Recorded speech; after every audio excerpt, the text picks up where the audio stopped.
Sveiki! Šis ir podkāsts Pārējās detaļas, kas tāds ļoti neregulārs podkāsts, kur laikam es parunāšu ar kādu, ar ko man ir interesanti parunāt. Un šodien būs saruna ar cilvēku, kurš ļaus man dubultot sinapšu skaitu manās smadzenēs ar to, cik daudz viņš man ir pastāstījis par programmēšanu un to, kā darbojas datori kopumā. Un tas ir Pauls Nartišs. Sveiks, Paul! Sveiks, prieks šeit būt. Jā, prieks, ka pievienojies. Un, jā, tad klausītājiem var pateikt, ka mēs runāsim par IT un programmēšanu. Un būs noteikti kaut kādi brīži, kur būs vajadzīgas IT zināšanas, lai pilnībā izsekot tam, par ko mēs runājam. Tā vienkārši ir dzīves realitāte. Ja jums tādu zināšanu nav, tad tajos momentos jums būs vairāk jābauda mūsu abu daile nekā mūsu abu sarunas saturs. Bet, jebkurā gadījumā, es centīšos sarunas es plānoju sarunas strukturēt tādā veidā, ka sākumā būs tādas tēmas, kuras pieprasa mazāk IT zināšanas, un tad ar laiku mēs iesim ar vien dziļāk bedrē, ja tā to var nosaukt. Bet, tad līdz ar to pati pirmā tēma, ko es vēlos parunāt, ir kā mēs katrs esam nonākuši līdz datoriem un programmēšanai. Un, protams, sāksim ar tevi, Paul. Kā tu vispār nonāci līdz datoriem un programmēšanai? Tas ir garš, bet īsumā var nošmot tā, ka datori manā dzīvē ir bijuši jau pa lielam, tik vien ilgi sevi atceros. Konkrēti tas aizbetnis programmēšanai sākās ar apmēram 2010. Gadu sākumu, kad es dabūju savu pirmo Android telefonu. Tas bija LG P500. Tajā laikā Android ekosistēma bija super atvērta, un konkrēti pastāvēja tāds fórums XDA Developers, kur pa lielam sakopojās kaudz ar šādiem Android entuziastiem, kuri darīja kaut ko vairāk nekā tikai savas iekārtas izmantoja.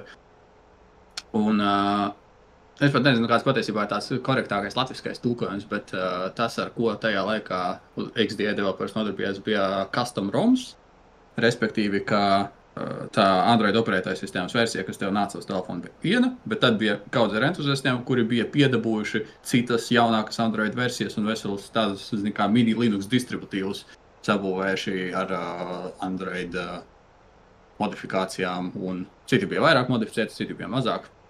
Tad tā bija vesela ļoti interesanti padarīšana. Kaut kādu laiku es pavadīju kā lietotājs, un tad vienā brīdī man pavērās iespēja, ka es varēju piedalīties tāda viena custom ROMa izstrādē. Tiesa vairāk sanāca tā, ka es piedalījos nevis paša ROMa izstrādē, bet tajā visā, kas ap to grozās. Tur kopienas uzturēšana, atvērt bug trackeri, nodrošināt leju pielādes, nodrošināt kaut kādu mājaslapu un tās pseidu mārketingu drīz vai. Un tad kaut kuram vienam no risinājumiem, tagad neatceros, kuram konkrēti, radās tāda iespēja, ka varētu būt es bija kādam bug trackerim, ka es pamēģināju esošos risinājumus, neviens man īsti nederēja, un tad domāju, kas man liedz uzbūvēt savējo. Un tad vēru vaļā Codecademy, sāku mācīties PHP, un tad kaut kādu tā brīža viss arī aizgāja tālāk, un tagad esmu atrodu sevi šeit. Esmu profesionāli par programmētāju, esmu strādājis, jau drīz būs 3. gads, kā esmu darba spēkā, bet tā, visādā līmenī programmēšanu nodarbojos jau 15. Jā, tu minēji 10. gads, kad tev bija tā pirmā saskara. Cik tev tad bija gadi? Bija 10 gadi. Tu esi viens no tiem, kam ir viegli skaitīt. tā ir. Cheat codes. Ok. Jā, man pašam pirmā, labi, lai arī profesionāli, es sāku mācīt, kā jau, es domāju, daudz, kas to redzējis un ir redzējuši, man YouTube kanālu zina, sāku mācīties programmēšanu Covid laikā. Bet tādā, kas samērā nesen, bet tāda pirmā saskara ar negluži programmēšanu, bet ar datoriem, tādā ne tikai spēļu ziņā, man bija, nezinu, kur gads, man bija kaut kādi agrie 11 gadi, vai kādi 10 gadi, un pirmais, ko es atceros, bija Photoshops, un īpaši tā kā, jāatzīst, viņš nāca no Pirate Bay, kā jau tur tāds kaut kas spēlīts. Tad viņš nāca, ja ne tikai no Pirate Bay, bet arī no DC++, tur atkarībā kāds spēlīts vai kaut kas tāds. Un tad reizēm bija vajadzīgas kaut kādas mahinācijas, lai pie tās spēles varētu tikt. Tur vienmēr bija, teiksim, tās spēles fails, kuram bija nosaukuma vārds cracked. Un tad bija atsevišķi kaut kāds vēl fails crack, ko tur vajadzēja tur mācīt iekopēt pareizajos folderos un tā tālāk. Teiksim, tā bija man tāda pirmā saskara ar datoriem, kuras darīja kaut ko iedzīgāk kā vienkārši spēlītes. Un jā, nu, un arī, teiksim, Photoshops arī galīgi nav programmēšana, bet, nu, arī, lai tik līdz tam Photoshopam vajadzēja tur bišķi kaut ko mācīt krekot, un tad, nu, paši to Photoshopu tur klikšķināt, iet caur tutoriāļiem. Tā jau arī bija vairāk kā tāda, nu, tas bija kaut kas vairāk kā vienkārši tāda spēlēšanās ar datoru. Jā, manu programmēšanas epopeja, es pielikšu apakšā video, cilvēki, kas grib zināt to vairāk, jā, varēs redzēt vairāk.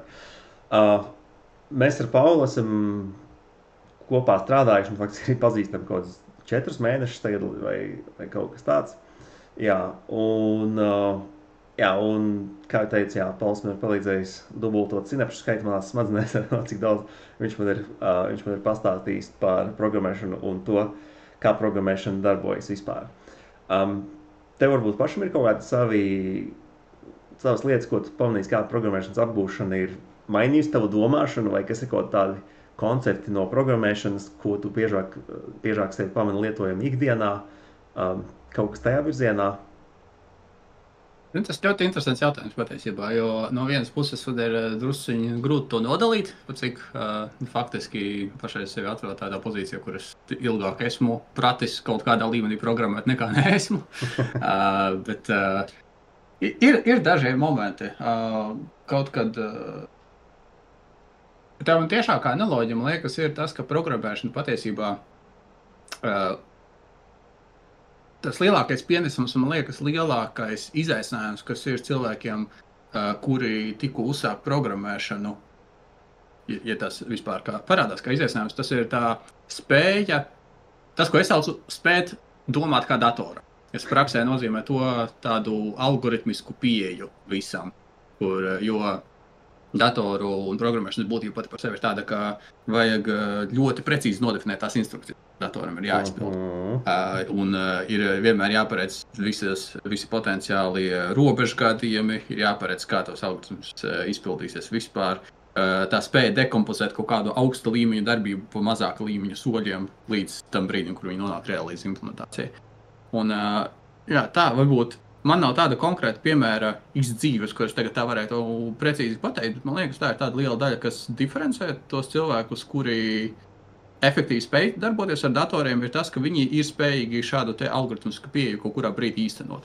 Ļoti bieži ir tā, ka pat cilvēks, ja nav programmētājs, ja viņš spēj šādā veidā domāt, viņam daudz labāk ir šī spēja operēt ar datoriem vispār. Un otrs saistīts aspekts ir ar to, ka datori un mūsdienu tehnoloģijas vispār, te es atsaukšos uz vienu tehnoloģiju youtuberi, viņa tāda frāze, kas man ir ļoti, ļoti piemetusies prātā, ir par to, ka tehnoloģiskie risinājumi viņos pastāv tādas virtuālas telpas objektiem, kuriem nav nekādas korelācijas ar realitāti.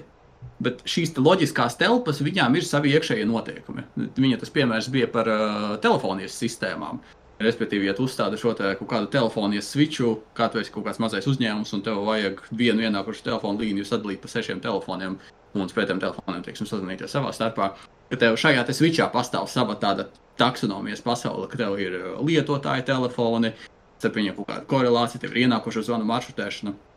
Tādam cilvēkam, kuram varbūt nav tādas datoru pieredzes, tā teikt, viņam ir grūti iedomāties, ka šīs lietas tur iekšā notiek un kā uzbūvēt mentālo modeli, kā korelāciju tam, lai varētu efektīvi strādāt ar šo te agregātu. Teiks tā, ka programmēšanā no tā izvairīties fiziski nav iespējams, tāpēc, ka programmas eventuāli dekompozēs par tik abstraktiem objektiem, kuriem ar realitāti vispār nav nekāda sakara. Un programmēšana ir ļoti daudz terminu pašai par sevi, kuri eksistē tikai tāpēc, lai tu varētu viņu programmēt, kā saka. Un te ir vienlaicīgi izaicinājumi, bet savukārt, ja to uztver kā interesantu, kā izaicinājumu pozitīvā nozīmē, kā puzli, kuru atrisināt, tas ir, manuprāt, tāds bišķi cits domāšanas veids, ar kuru tad var sākt skatīties arī uz pārējām lietām pasaulē ar šādu prizmu. Jā, es pilnīgi piekrītu par to abstrakto domāšanas veidu, jo arī man licies, ka tas abstraktais domāšanas veids ir tādā, teiksim, man apgūstot programmēšanu vecumā pēc 30. Tas abstraktais domāšanas veids ir tiešām kaut kas, ko es jūtu, ka tas visvairāk atšķirās no tāda ikdienišķā domāšanas veida. Jo ikdienā, pat ja tu strādā kaut kādu intelektuālu darbu, nezinu, tur kaut ko ar Exceliem daries vai ko, ļoti bieži ir situācijas, ka tur burtiski parādīt ar pirkstu, tā kā šī ir tā lieta, pie kā es strādāju. Nu, šis ir tas dokuments, ko es varu vaļā vismaz. Un jā, labi, varbūt, ja kaut kur jāpiedalās kādā sarežģītākā darījuma struktūra un ar juristiem jārunā, ok, jā, tur varbūt ir kaut kas tāds drusku abstraktāks, bet tik un tā, tomēr programmēšanā tas abstraktais domāšanas veids ir daudz izteiktāk, un es jūtu, ka tas man ir tāds kā lai tā labi pasaka, teiksim, jā, tas ir tāds ikdienas dzīvē vismazāk kustinātais smadzeņu muskulis, kas bija jākustina, un joprojām ir jākustina programmēšanā. Un tas ir, jā, tieši kā to ņem no vienas puses ir ļoti izaicinoši, jo kaut kā tāda lieta pārliecināties par to, ka mēs abi ar vieniem un tiem pašiem vārdiem saprotam vienu un to pašu konceptu. Ikdienā tu ar ko tādu, vismaz netik dziļā mērā kā programmēšanā noteikti nesaskaries. Un arī kaut tie koncepti, par ko ir jādomā, arī ir kaut kas, teiksim, vispirms vispār jāiemācās, ka teiksim, ir šie dažādie koncepti, kaut kā, nezinu, tur objektu orientētā programmēšanā, tev tur parent klase vai child klase vai interface vai kaut kas tāds. Teiksim, tie katrs pa sevi ir kaut kāda veida abstrakcija, un tad vēl taisot kaut kādu sistēmu, tev jāspēj staigāt pa tiem dažādiem, savā prātā, jāspēj staigāt pa tiem dažādiem abstrakcijas līmeņiem. Parastajā ikdienā un vairumā profesija kaut kas tāds vispār nenotiek. Un varbūt, es teiktu vairumā profesijā, varbūt, ka teiksim, akadēmiķi un matemātiķi gan jau vēl daudz abstraktāk nekā programmētāji, bet jebkurā gadījumā, salīdzinot ar normālu cilvēku ikdienu, šis te abstraktais domāšanas veids ir bijis arī tas, kas man pašam likās tāds visjaunākais un īstenībā arī visgrūtākais, tāds ļoti nepieredzes domāšanas veids bijis. Tā arī tāda interesanta piebilde, ka atsevišķās kategorijās akadēmijā datorzinātni uzskata par apakšnozari filozofijai. Līdzīgi kā, zinām, matemātiku dažreiz uzskata par apakšnozari filozofijai, jo fundamentāli to starp datorzinātnē ļoti liela daļa no, efektīvas operēšanas ir tieši šī domāšanas veida pārslēgšana. Un spēja operēt ar lietām, kurām nav tādas tieši fiziskas reprezentācijas, ja tā paskatās, kaut kurā līmenī filozofija arī. Es neesmu filozofs, protams, man ir grūti apgalvot par lauku, par kuru man vispār nav nekādas pieredzes, taču mans tāds skatiens no malas ir tas, ka kaut kas kopīgs tomēr abiem ir. Tu esi arī studējis programmēšanu. Kā tu teiktu, cik ļoti programmēšanas studēšana noder darba ikdienā, vai cik svarīgi viņam bija sava programmēšanas darba atrašanā, un cik ļoti viņi noder programmētāja karjeras veicināšanā? Šis ir tāds jautājums, par kuru tā atbilde, ko es devu pirms pusgada vai gada, es pat neesmu pārliecināts, ka es vairs pat tik tālu varu uz to atsaukties, ņemot vērā to, cik programmēšanas profesija pēdējo tiešām skaitītu mēnešu laikā ir mainījusi savu būtību, pateicoties tādai plašākai ienākšanai. Es personīgi savu studiju pieredzi neņemu kā tādu normatīvo, jo esmu gan arī industrijā, gan citur dzirdējis ļoti daudz stāstus, ka ne visi programmētāji ir, profesionāli tieši programmēšanu apgūši studiju universitātes līmenī vai tam līdzīgi. Tu pats arī esi viens no tādiem, kurš ļoti efektīvi ir programmēšanas sfērā ielauzies par spīti tam, ka studiju laikā ņēma kaut ko citu. Man personīgi arī bija tā, ka no studijām patiesībā tas, ko es daudz vairāk paņēmu, ir tieši šī multidisciplinaritāte. Studiju laikā ļoti daudz pavēra deva kaut kādu ievadu tajās pārējās sfērās, ar kurām es tā līdz tam nebiju plašāk saskāries, ar kurām varbūt dotie brīdī es arī aktīvi neesmu viņus izmantojis, bet tieši universitāte iedeva pointeri, ka, hei, tas eksistē un varbūt tas ir noderīgi. Padomā, kā tu to vari savā lielajā zināšanu tīklā iekļaut, ka šī ir sfēra, kurai var pievērst uzmanību un kurai ir arī gan daudz savas iekšējās kompleksitātes. Tiesa, es esmu apguvis tikai bakalaura līmeni, respektīvi, ka tur noteikti studējot ilgāk būtu arī ļoti daudz, kas iespējams, taču, šī te pārklāšanās starp to, ko māca akadēmiski versus tas, kas ir pielietots praksē, viņa ir minimāla. Pārētam parādās kaut kādi aspekti, teiksim, kaut kādi formāli algoritmi un tam līdzīgi. Taču, atkal, viņa nav nesastāda, vismaz tajā sfērā, kur mēs ar tevi strādājam, viņa nesastāda lielāko daļu no tādas aktīvās programmēšanas, un tādā līmenī, kāda mums varētu būt nepieciešama, ir gan daudz resursu, piemēram, internetā vai grāmatās, to arī varētu apgūt. Tā kā, bet atkal, te ir arī ļoti atkarīgs, kādam nolūkam šo te studēšanu grib pielietot. Es pieņemu, ka viņi ir daudz liederīgāka, ja savukārt tu gribētu doties akadēmiskajā virzienā, un tiešām uz datorzinātni kā datorzinātne. Kur es pieņemu, tad tur ir daudz liederīgāk šis gan plašais skatījumus, gan spēja specializēties uz kaut ko konkrētu, taču, nav tādas viennozīmīgas atbildes par to, ja tev ir akadēmiskā vide un tev ir prakse, ja komerciālā vidē tā viņi varētu nosaukt, ka tomēr nav tā, ka viņi būtu viens un tas pats, tomēr kaut kāda robeža starp viņiem pastāv. Jā, man arī es esmu vairākiem cilvēkiem, kas ir programmētāji, un arī studējuši programmēšanu. Es viņiem daudziem esmu šo jautājumu prasījis par to, cik liela jēga bija no tās studēšanas. Atbildes ir ļoti līdzīgas tam, ko teici. Jā, teiksim, viens reiz pateica, ka pirmie 2 gadi bija vispār nekam neiedzīgi, nekam nederīgi. Cits pateica, ka tā bija iespēja apgūt sarežģītas lietas, kas nevienam nekad nebūs svarīgas, bet viņš arī piebilda, ka viņam tas likās interesanti. Jāatzīst, es arī, protams, esmu drusku neobjektīvs šajā jautājumā, jo es pats ienācu ne caur to akadēmisko ceļu. Bet, īstenībā jāatzīst arī jāpasaka kaut kas pozitīvs par to, teiksim, cik es arī saskāries ar, darbīgdienā cilvēku programmētājiem, kas ir to studējuši. Man tomēr liekas, ka viņiem ir kaut kāda priekšrocība tādās, teiksim, man vienmēr, labi, varbūt tagad tas ir mazāk patiesi, bet vismaz sākumā kaut 1 gadu vai pusotru, man šobrīd mans tāds profesionālais stāsts ir kaut 3 gadu, varētu teikt.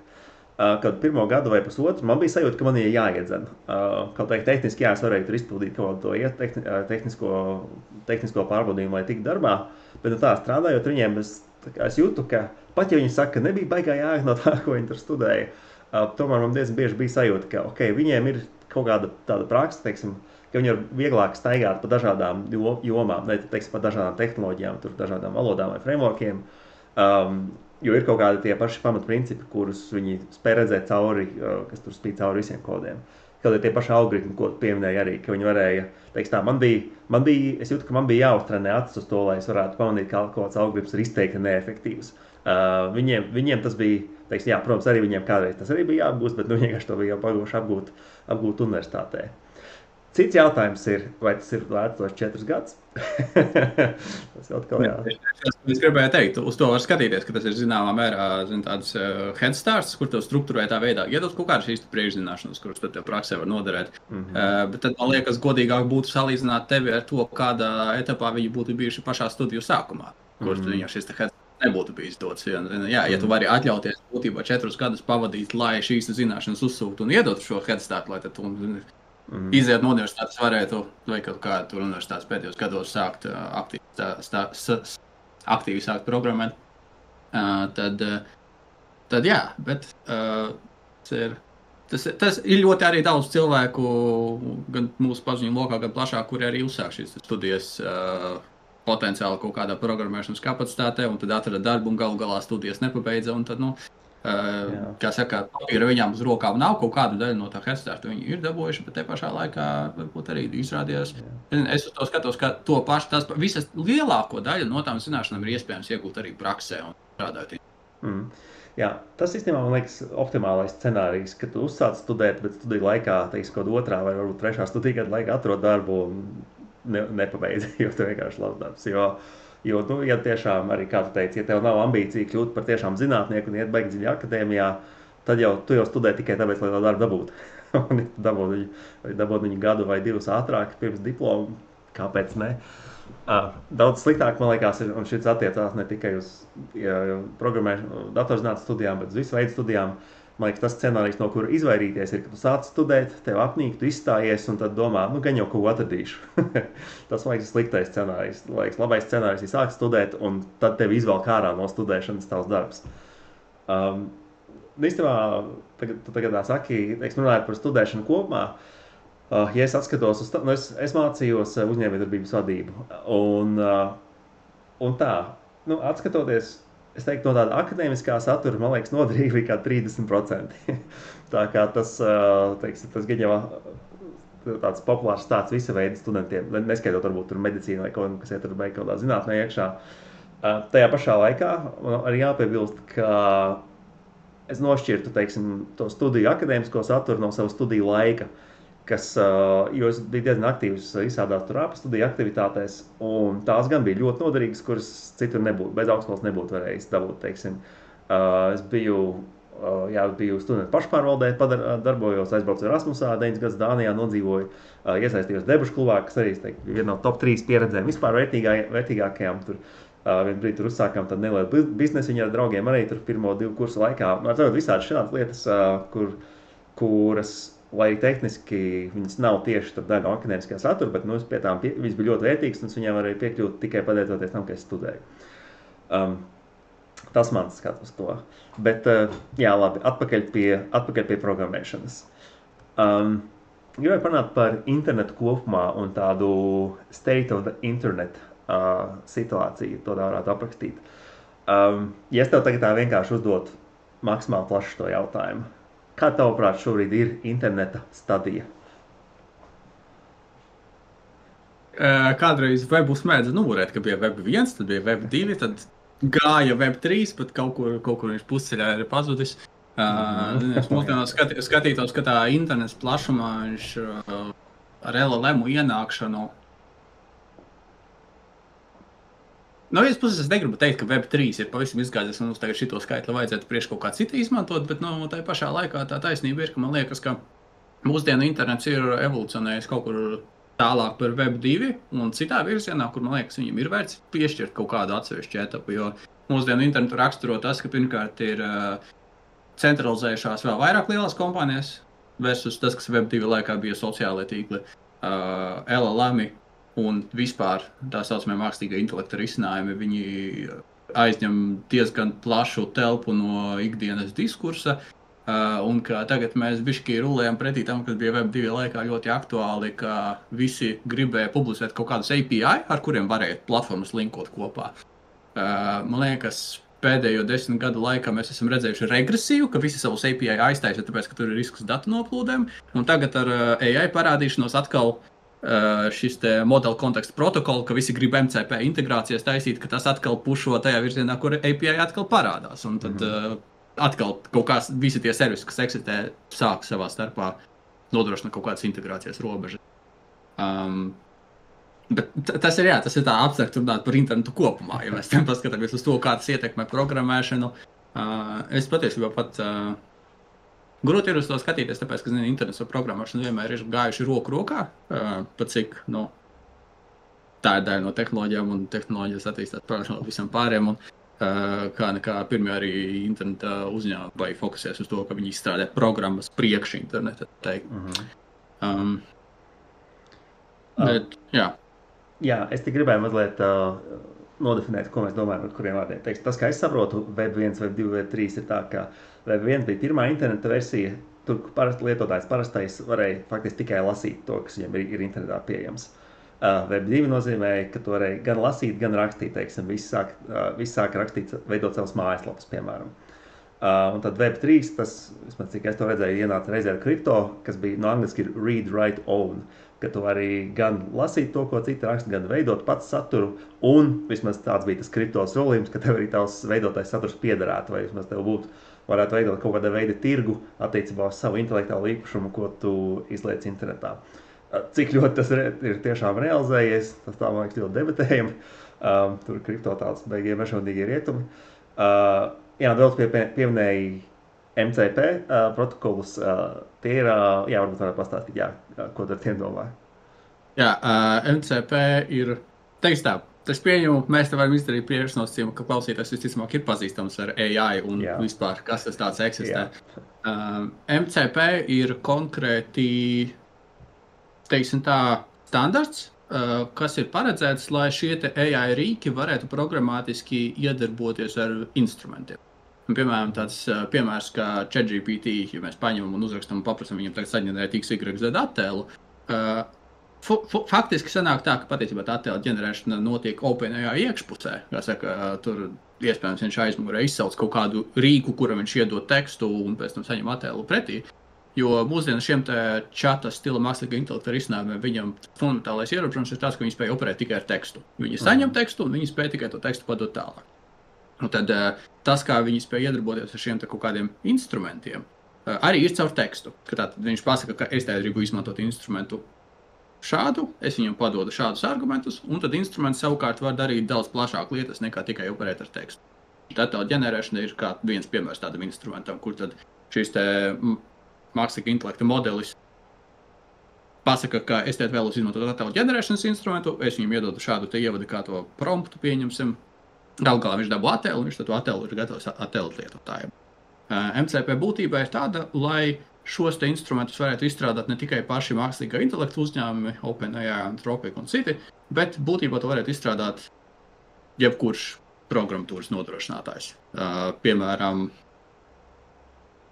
es skatos to, kāds man programmas datorā stāv, piemēram, kalendārs. Ka tev lūk ir OpenAI, tu gribi viņam paprasīt ieplānot kaut kādu eventu, tu tipiski izmanto Google kalendāru, un Google kalendārs tad var publicēt MCP protokola šo te interfeisu tā saucamo, kur tad no ChatGPT puses viņš caur šo te interfeisu var izsaukt Google kalendāru, lai tad izveidotu ierakstu tavā kalendārā pasākumu, kurš tad atbilst tam, ko tu prasi.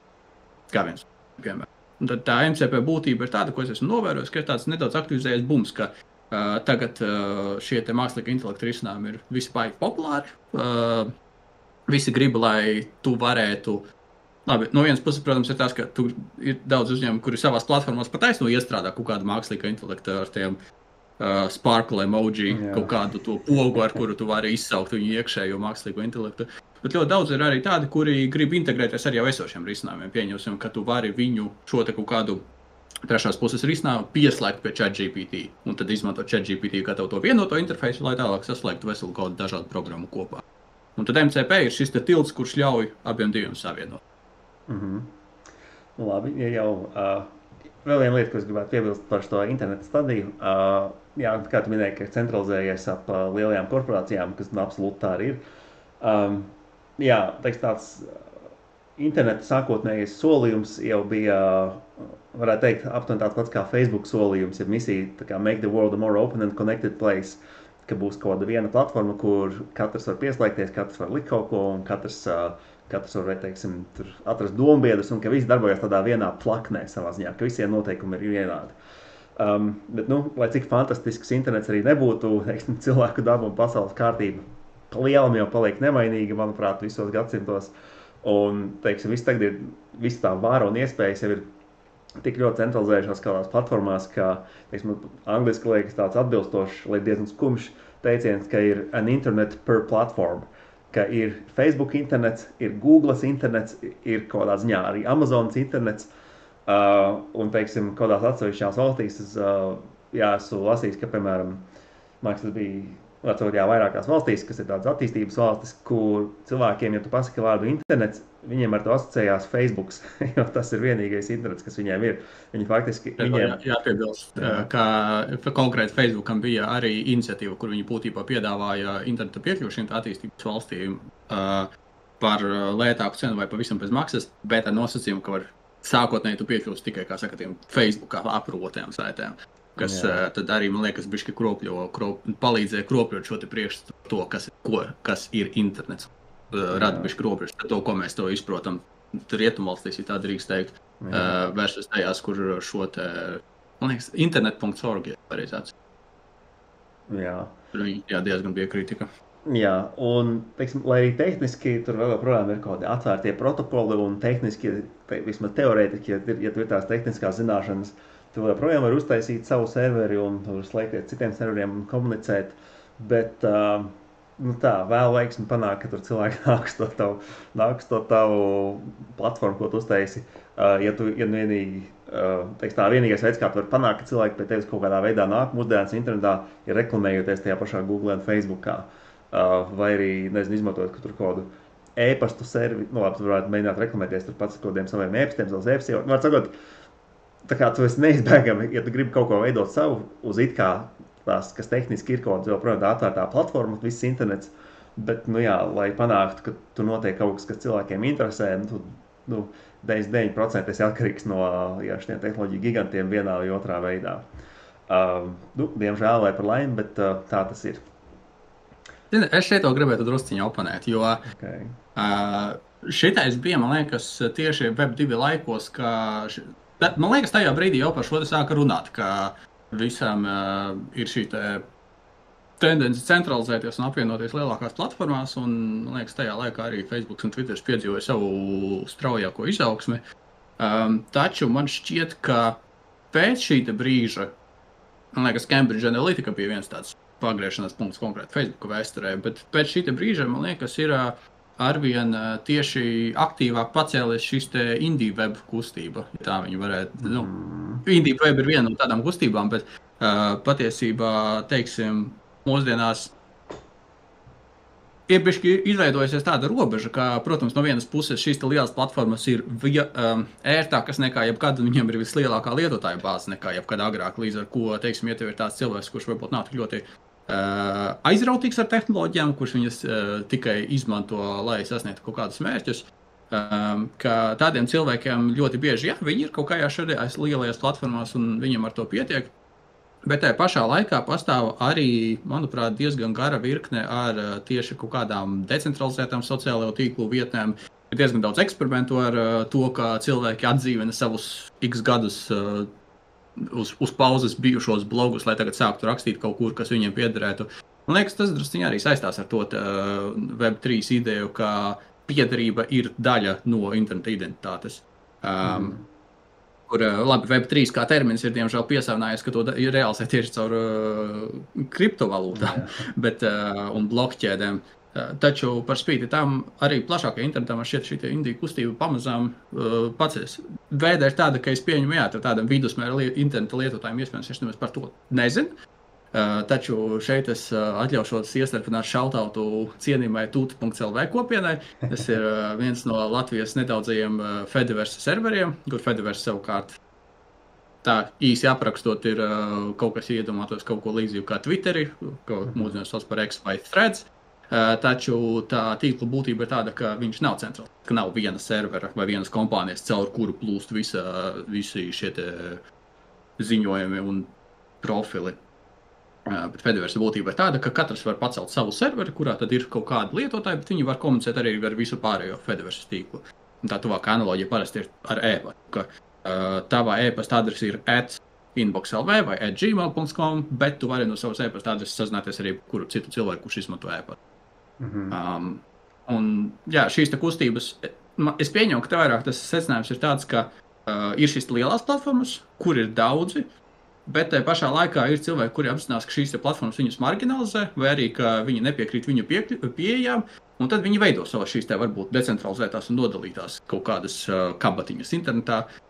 Taču tā starpība ir tāda, ka šīs mazākās kopienas, viņām nepastāv tāda globālā redzamība, kāda ir lielajiem centralizētiem tīkliem. Ka, ja tu nezini, ka tāda eksistē, tu par viņu arī visticamāk neuzzināsi. Taču tajā pašā laikā man šķiet, ka tā ir fundamentāli citādāka pieeja, un kādā mērā viņa arī ir veselīgāka, jo tad tev nevajag arī konkurēt ar visiem pārējiem, kas šajā lielajā tīklā eksistē. Ja tev ir tava kopiena, kur ir tie cilvēki, kurus tu pazīsti un ar kuriem tu gribi komunicēt, un tad jūs vienkārši esat savā kopienā nodalīt no visiem pārējiem, tas ir pilnīgi fajn. Tad mums nevajag mēģināt, iespiesties pārējā pasaulē un mēģināt iekarot pasaules sociālo tīklu lietotājus, kuri tīri fundamentāli nav savietojami ar to, ko tu mēģini paveikt. Kaut kādā, vismaz manā burbulī arī kaut kāda drumstalošanās notiek. Es gan teiktu, ka vismaz manā burbulī viņa nenotiek tik ļoti varbūt šajā Fediverse kontekstā, un tas nenotiek uz kaut kādu jaunu tehnoloģiju bāzes, bet kaut kā tas pats Blue Sky, kā sociālais tīkls, ar to es arvien biežāk izdzirdu. kaut vai, jā, tie paši Fredi, kas labi ir vēl, tas viss ir zem Facebook, zem metas, bet, vismaz arī tas kaut kāds jauns sociāls tīkls, kas veidojās, kurus arī es padzīvojies pēdējos pāris mēnešus vairāk.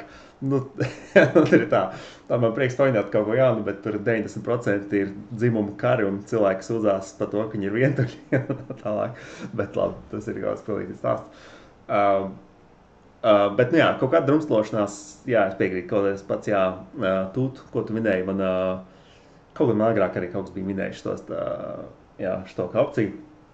Tā kā, tas varbūt ir kaut kas pozitīvs. Vispār viena lieta šajā kontekstā, ko es gribētu pieminēt, ir TikToks, kas arī ir absolūti centralizēta un ļaunā platforma. Bet īstenībā viena lieta, ar ko mani TikTok eksistence un panākumi ļoti pārsteidza, bija, ka TikToks pirms kādiem 5 gadiem, kad viņš pie mums atnāca, es biju ļoti pārsteidz, ka viņš parādīja, ka ir vieta vēl vienam jaunam sociālajam tīklam. Jo tobrīd jau vismaz 10 gadus bija sajūta, ka Facebooks ir uzvarējis, tur varbūt bija šis Snapchats kaut ko, bet pa lielam internets pieder Google un Facebookam un vispārējie var nevis ko nemaz necerēt. Bet pats fakts, ka TikToks varēja kļūt tik milzīgs un tik strauji parādīties, tas man īstenībā ļoti pārsteidz. Un tas kaut kādā ziņā dod cerību, ka vienmēr ir vieta kaut kādai inovācijai, kuru mēs vienkārši dotajā brīdī nevaram iedomāties. Tā. Ok, mēs... Jā. Mēs jau drusku parunājām par LLM-iem, gribētu iejaukties vairāk tieši LLM-os un programmētāja profesijā. Man ir tā sakrits, ka es pats kļuvu programmētāju faktiski vienlaicīgi ar LLM parādīšanos, kas tāds arī tāds baigi mutuļojošs, tāds sajūta, ka esmu ielicis tādā baigi mutuļojošā ūdenī, un tad bija jāmācās spēlēt, kamēr tur visi kaut ko mēģina saprast, kas pār notiek. Kas bija ļoti raiba, un man ir pāris viedokļi par to, ko nozīmē programmētāja profesijai, bet tā kā tu esi viesis šajā podkāstā, kādas ir tavas domas par to, kā LLM ietekmē vai ietekmēs nākotnē programmētāja profesiju, pirms viņi viņu iznīcina pilnībā? Šeit ir kaut kas tāds, kas arī līdzīgi kā es pieminu saistībā ar izglītību, ka tā ir lieta, par kuru, man liekas, pēdējo mēnešu laikā ir viedokļi man mainījušies daļai tādēļ, ka arī industrijā, man liekas, tās vēsmas ir dažādas un dažādu LLM attīstību un tas, kā viņi no relīzes izmainās un kā viņu pielietojumi mainās praksē, ir uz tā pamata ir grūti izdarīt to ekstrapolētu secinājumu, jo lietas turpina mainīties. Mm-hmm. Tā ironija bija, man liekas, ka pirms pāris dienām izraka citātu, kuru viens no kaut kura uzņēmuma vadītājiem pirms pāris gadiem bija teicis, ka pēc 3 gadiem visus programmētājus būs aizstājuši LLM. Un ir pagājuši 3 gadi, un kaut kā tas nav materializējies. Līdz ar ko Anthropic AI, kas ir viens no tādiem krūtākajiem LLM moduļu veidotājiem, viņiem ir pašam darbinieki kaut kādi 900 inženieri ir programmētāji. Tieši tā. Arī kaut kā nav aizstājušies vēl. Jā, un šajā gaismā man šķiet, ka ir grūti izdarīt ļoti tālījošus secinājumus. Labākais, ko mēs varam darīt, ir orientēties pēc tā, ko mēs novērojam tagad. Un tagad var redzēt, ka LLM jau ir spējīgi programmēšanā kaut kādu daļu no tāda mehāniskā darba aizvietot tīri ok. Ir cilvēki, kuri ir stāvā sajūsmā par LLM-iem jau to, ko viņi var sasniegt pašreizējā evolūcijas stadijā. Ir īpaši kaut kādos aģentiskos pielietojumos, kurš tu palaid kaudzi ar LLM, iedot katram uzdevumu, un tad viņi tur rušinās x stundas, un tad tu tikai viņus pieskati nedaudz.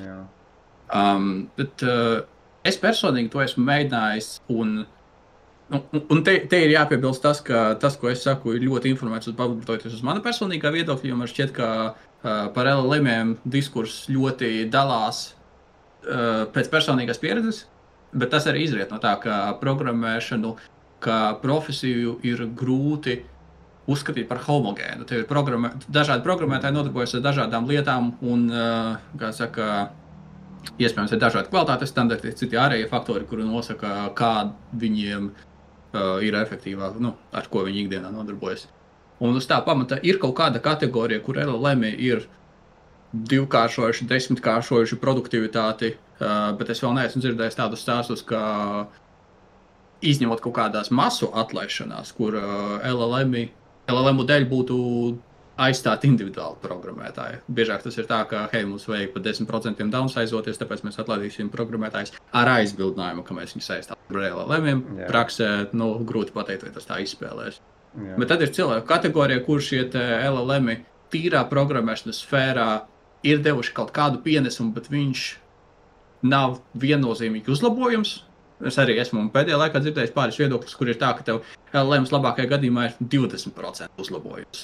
Dēļ tā, ka, ja tev viņš vienā no 5 reizēm iedod labu atbildi, un tad pārējās 4 reizes iedod kaut ko tādu, ko tu īsti nevari izmantot, tad rezultātā kaut kādā mērā varbūt ir efektīvāk viņu pat nemaz nemēģināt izmantot.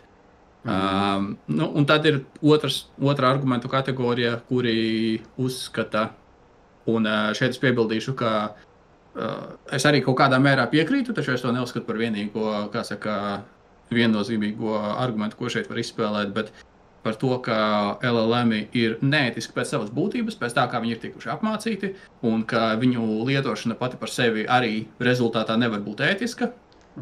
Un ir arī citi argumenti, kādēļ LLMus nevajadzētu izmantot, un cilvēki no viņiem ļoti apzināti izvairās. Viens no tādiem interesantiem ir par to, ka LLM pielietošana var veicināt tas, ko cilvēks sauc par kognitīvu atrofiju, kur tu outsourco tik daudz savu domāšanu uz LLM, ka tev pašam zūd prasme domāt. Un cilvēki, kuri to novērtē, labāk izvairās no viņiem, kā no...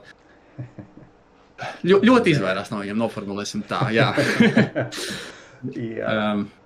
Tad rezultātā, tas ir ļoti, ļoti neviennozīmīga tēma, tāpēc tā ilgtermiņa projicēt ir grūti. Man personīgi, es esmu atradis viņiem punktveida pielietojumus, taču praksē ir tā, ka, ja es esmu viņus mēģinājis integrēt aktīvāk savā ikdienā, ka man tas nav atspēlējies ar baigu uzlabojumu, tāpēc dotie brīdī es viņus izmantoju, diezgan reti salīdzinot. Jā, par programmētāju produktivitāti, tāda augstākā, dāsnākā aplēse, ko es dzirdēju no kā cilvēka, kurš pats nav programmētājs, bet ikdienā darbojas uzņēmumā, kur ļoti daudz programmētāju, un tur viņiem daudz miedarbojās un kaut kā ziņā pārvalda. Viņš teica, ka viņi tur esot menedžmenta līmenī runājuši, un viņu secinājums bija, ka LLM programmētāji, viņu visu programmētāju komanda, kas bija vairāki 10, esot padarījuši 2 reizes produktīvākus. Man tam ir diezgan grūti noticēt, ja godīgi. Tas man liekas tā pārāk daudz, es teiktu arī varbūt 20% produktīvāki. Bet jā, līdz, secināt, ka programmētāji tiks aizstāti, tas, man liekas, es jūtos diezgan, latviski sakot, vindicated par to, ka man jau no paša sākuma likās, un es kaut arī tvītoju, ka tur līdz aizstāšanai vēl ne tuvu, un man ir sajūta, ka man arvien vairāk ir taisnība, ka vismaz, ka arvien vairāk cilvēki arī tagad tam sāk piekrist. Bet jā, kā tas ir varbūt ietekmē programmētāja profesiju un arī, ar programmēšanu citas saistītās profesijas, kas varbūt nav tieši programmēšana. Es teiktu tā, ja mēs padomājam par to, ja mēs skatāmies no tāda viedokļa, cik aizņemti ir programmētāji. Programmētāja darbs parasti ir rezervēts uz nākamajām 2 līdz 4 nedēļām. Tur varētu strīdēties, bet labi, vienkāršības labad pieņemsim, ka programmētājs ir ka pie normālas situācijas viņš mēnesi priekšu diezgan precīzi var zināt, kas viņam būs jādara. Tas tādā labā situācijā.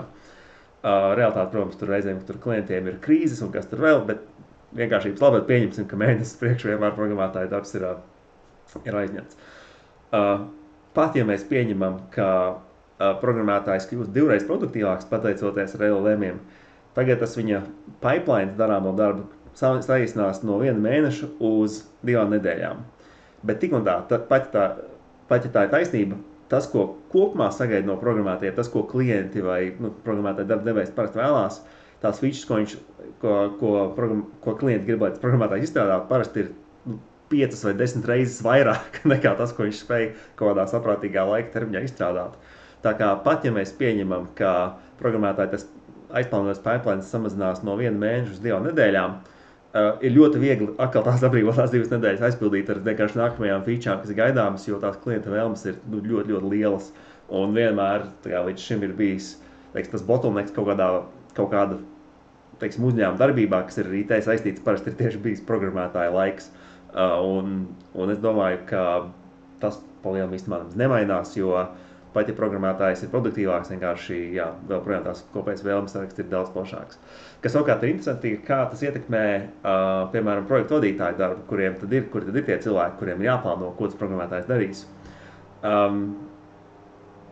Un te būtu, protams, jāprasa vairāk kādiem programmētāju vadītājiem, bet, mans iespējas ir, ka viņiem, arī no viņiem vismaz tiek sagaidīts vairāk kādā ziņā, jo viņiem ir ātrāk jāplāno uz priekšu, kaut vai tādā ziņā, kaut vai tāpēc vien, ka programmētāji drusku ātrāk spējas izdarīt, gan arī tas, ka programmētājs kaut kādā ziņā, un šito īstenībā tu oriģināli ieteici man šito ideju pirms kādas nedēļas, ka programmētājs tagad arī kaut kādā ziņā var drusku aizstāt tā projektu vadītāju darbu, jo viņš pats var diezgan ātri LLM paprasīt, uztaisīt man kaut kādu prototipu, lai tur klientam var parādīt, kā tas izskatīsies.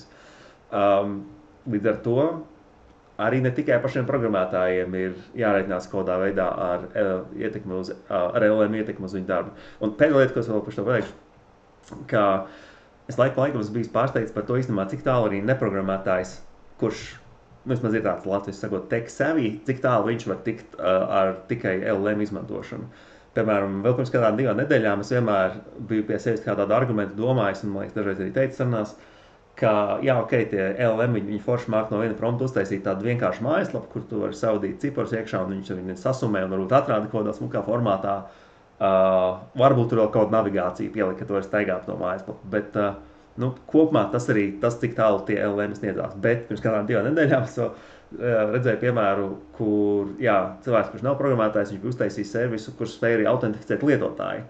Un, teiksim, es vienmēr biju lietotāju autentifikāciju iedomājies kāda lieta, ka, šitos no LLM vēl neesmu redzējis. Bet kā šajā LLM laikmetā, kur vienā minūtē var notiekt veselu nedēļu, arī tas pavainījās. Bet, tik un tā, pašā, teiksim, pat ja neprogrammētāji var izdarīt arvien vairāk tādas programmīgas lietas, programmētāja profesija netuvu vēl apdraudēta, manuprāt. Ir atkal atcaušu uz vienu interesantu rakstu, kuru es pirms laiciņa lasīju. Ir vairāk veidi, kā skatīties uz to potenciālu programmētāja veiktspējas uzlabojumu, teiksim tā, pamatoties uz LLM asistenci. Tā doma ir tāda, ka ja mēs pieņemam, ka LLM un citi rīki potenciāli varētu to programmētāju produktivitāti uzlabot divas vai 10 vai 20 reizes, ka tad pavērās jaunas iespējas tam, ko tad programmētājs var iesākt ar savu pārpalikušo laiku. Man tas interesantākais piemērs, ko es no tā raksta atceros, bija par to, ka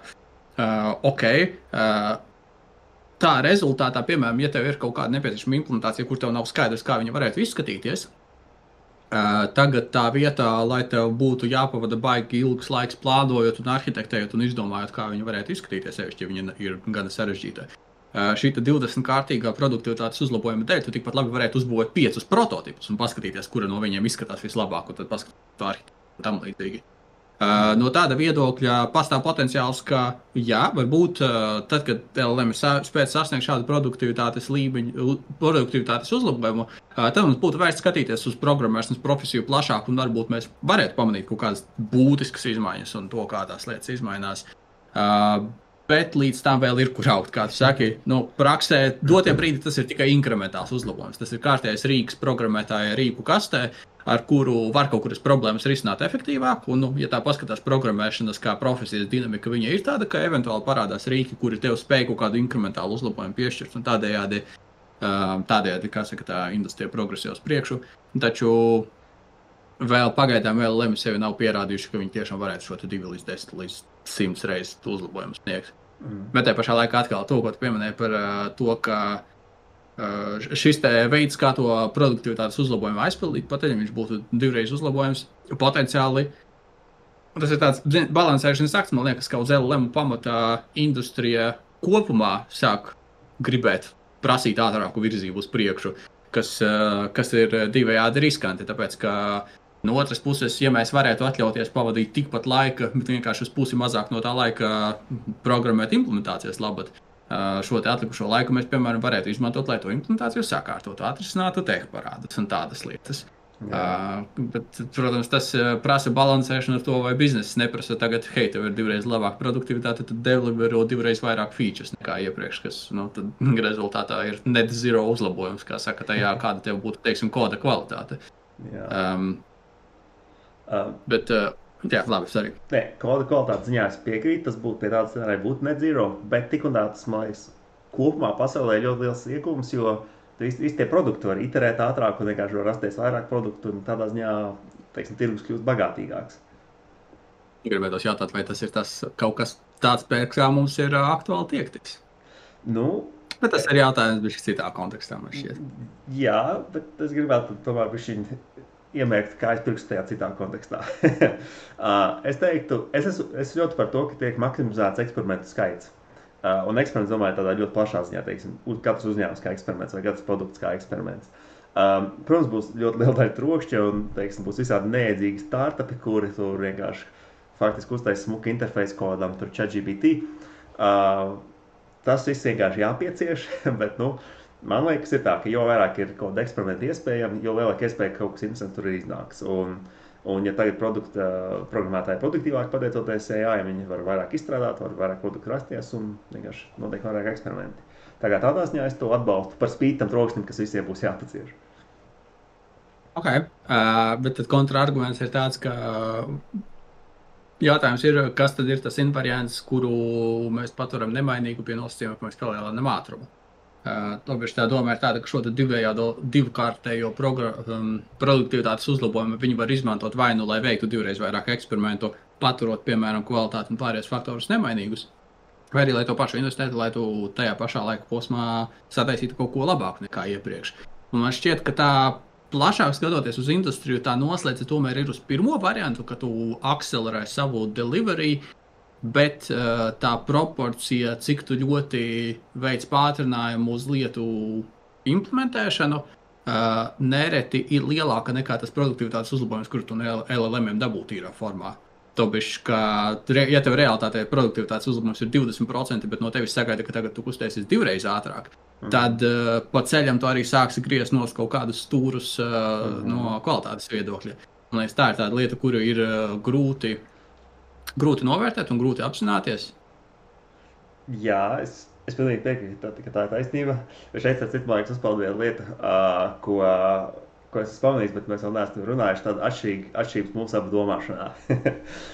Man liekas, to es daudz vairāk tendētu uz tādu, saukšu to par akadēmisku pieeju, ka, teiksim, ka koda kvalitāte ir tas, kas ir vissvarīgākais. Un, protams, koda kvalitāte nenoliedzami ir ļoti svarīga. Kaut kādā ziņā vismaz IT uzņēmumiem, es pat teiktu, ka koda kvalitāte ir tas, kas to uzņēmumu vispār pietur pie dzīvības ilgtermiņā. Jā, jo labāk kodu vienkārši vieglāk strādāt, un pat ja tur mainās programmētāji, viņi spēja ātrāk integrēties tā uzņēmumā, un, teiksim, pats ļoti daudz svarīgas lietas izriet no tā, ka citi programmētāji var iebraukt tavā kodā, kas arī ir tas, ko nozīmē labs kods mazdaļai. Tajā pašā laikā, manuprāt, tas pašmērķis veidot uzņēmumu ir kaut ko maksimāli ātri izlikt tirgu, jo tas galējais eksperiments, ko tu veic, ir pārbaudīt pret tirgu, vai tas tavs produkts darbosies. Un man nav nekas pret tādu scenāriju, un man liekas, tas pat ir ļoti saprātīgs scenārijs, ka tu uztaisi vienkārši kaut kādu prototipu, ko tu maksimāli ātri parādi lietotājiem, pat apzinoties, ka viņš tur krešos pie lielākām slodzēm, pat apzinoties, ka ir tikai viens cilvēks pasaulē, kurš saprot, kāds kods darbojās, kas ir pats cilvēks, kurš to uztaisīja.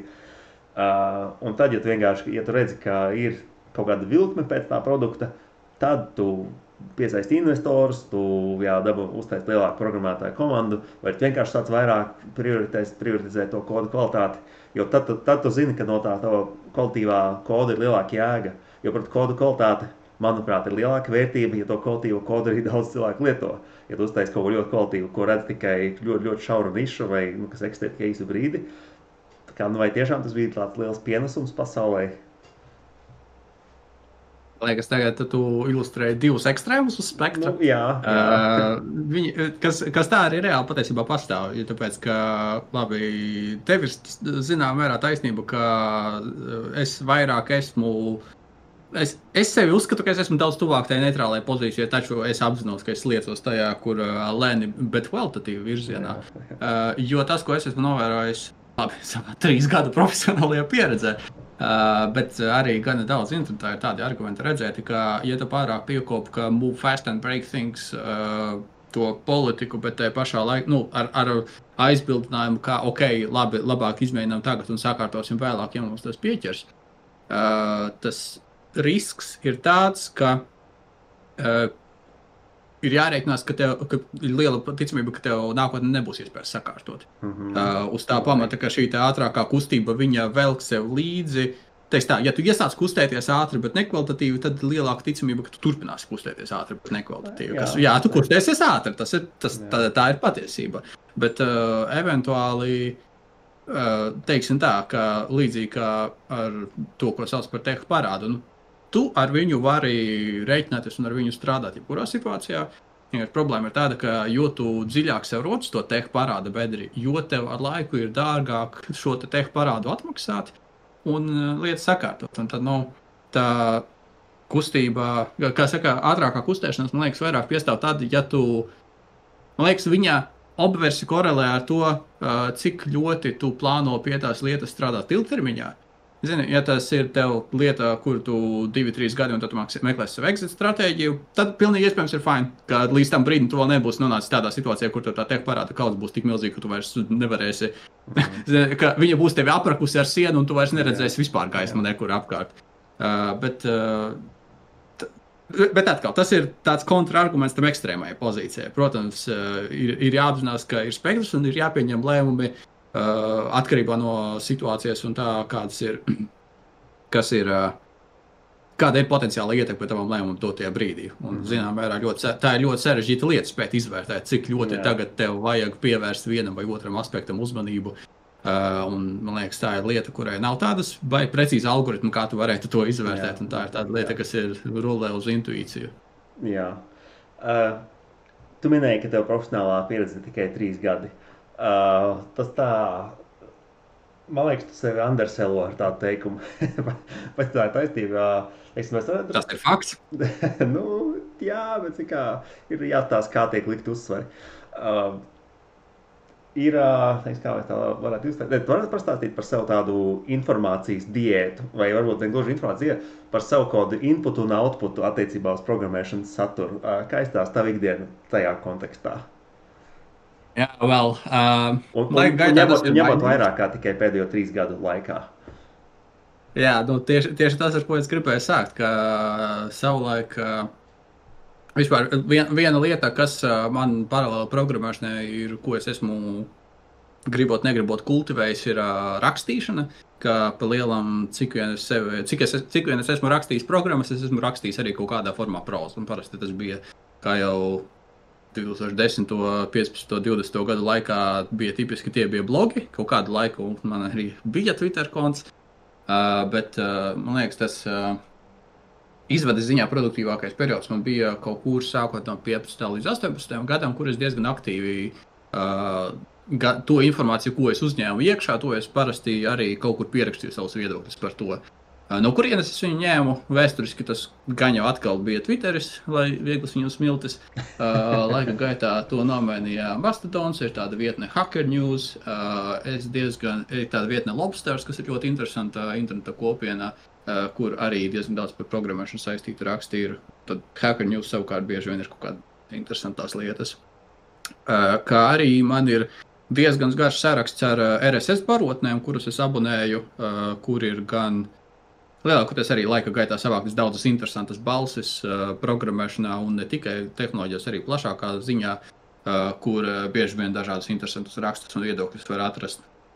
Pēdējā laikā, diemžēl, ir tā, ka mans blogošanas izvade kopš kaut kāda 18. 19. gada, kad es apstāju tu savējo tālaika iterāciju, esmu vairākas reizes mēģinājis atsākt un sev vienmēr solu, ka nākamā nedēļa būs tā, kur es atkal sākšu rakstīt, bet tas joprojām vēl nav realizējies, žēl. Ok, bet tu arī, kā mēs runājuši, tu biji viens no tiem, kurš mācēja programmēt jau tā, ka sāka studēt programmēšanu. Kāda bija tava pieredze ar programmēšanu līdz tavai pirmajai studiju dienai? Man bija vairāki projekti. Dažus no viņiem es pat novedu līdz sakarīgām kaut kādai stadijai, kur viņus varēja nolikt malā. Daudz vairāk bija tādi, kurus iesāku un paveicu kaut kādus pirmos 10%, un tad pietrūka motivācijas, uzmanības vai gribēšanas viņu turpināt. Rezultātā patiesībā tādu vairāk ir bijis ļoti bieži tā, ka es atrodu kaut kādu interesantu tehnoloģiju, vai tā ir programmēšanas valoda, kaut kāda biblioteka, frameworks, tad es atrodu nereti kaut kādu problēmu. Es patiesībā pat tā nemācīšu pateikt, vai to problēmu izdomāju pamatojoties uz to frameworku, vai vienkārši atrodu kaut kādu citu problēmu, kas man bija sarakstā, kur es gribēju atrisināt, bet ar šo frameworku varētu atrisināt. Tad es pamēģinu viņu risināt. Dažreiz pat sanāca kaut ko pabeigt. Tas ir uz roku pirkstiem skaitāms, cik reizes man tas līdz manai profesionālas karjeras sākuma bija izdevies. Bet formāli, uz studiju brīdi es iespējams iepriekš nedaudz pārteicu, tad formāli programmēt sāk, man liekas, kaut kādā 13. vai 14. gadā. Līdz studiju brīdim tātad man jau bija kaut kāda 5 ar 8 gadi pieredze, kur es vismaz kaut ko esmu mēģinājis darīt, tad dažādiem rezultātiem, bet tā gaitā, man šķiet, ka kaut kādu pieredzi jau biju savācis, lai, kā saka, universitāte arī zina, kā tu pieminēji tos 30%, kuri tev šķita liederīgi. Ja es tā objektīvi skatītos no tā, kas bija teorētiski liederīgi, varētu būt bijuši 40 līdz 50% tādi cilvēki, kas nebūtu es. Atkal negribu sevi pārāk pārlielīt, man bija tā, ka tiešām tāda jauna informācija bija 5 līdz 10% varbūt.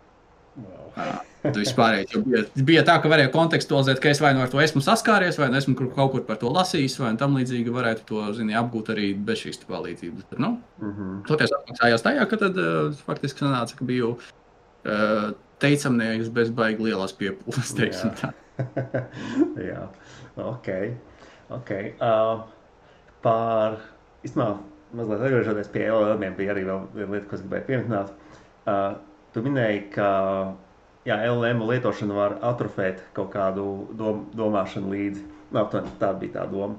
Kam es īstenībā arī piekrītu, un tas viens tāds risks, ko es arī drusku sevi esmu izjūtis. Pat īstenībā, tā kā es tikko sāku mācīties programmēt, tā kā vēl LLM nemaz neeksistēja tālajā 2021. gadā. Vai tas var tajā. Un īstenībā pat tad jau es reizēm pamanīju, ka brīžiem, kad es netieku uz priekšu kaut problēmu, es sāku ritīgi besīties, es vairs nedomāju līdzi tajā momentā.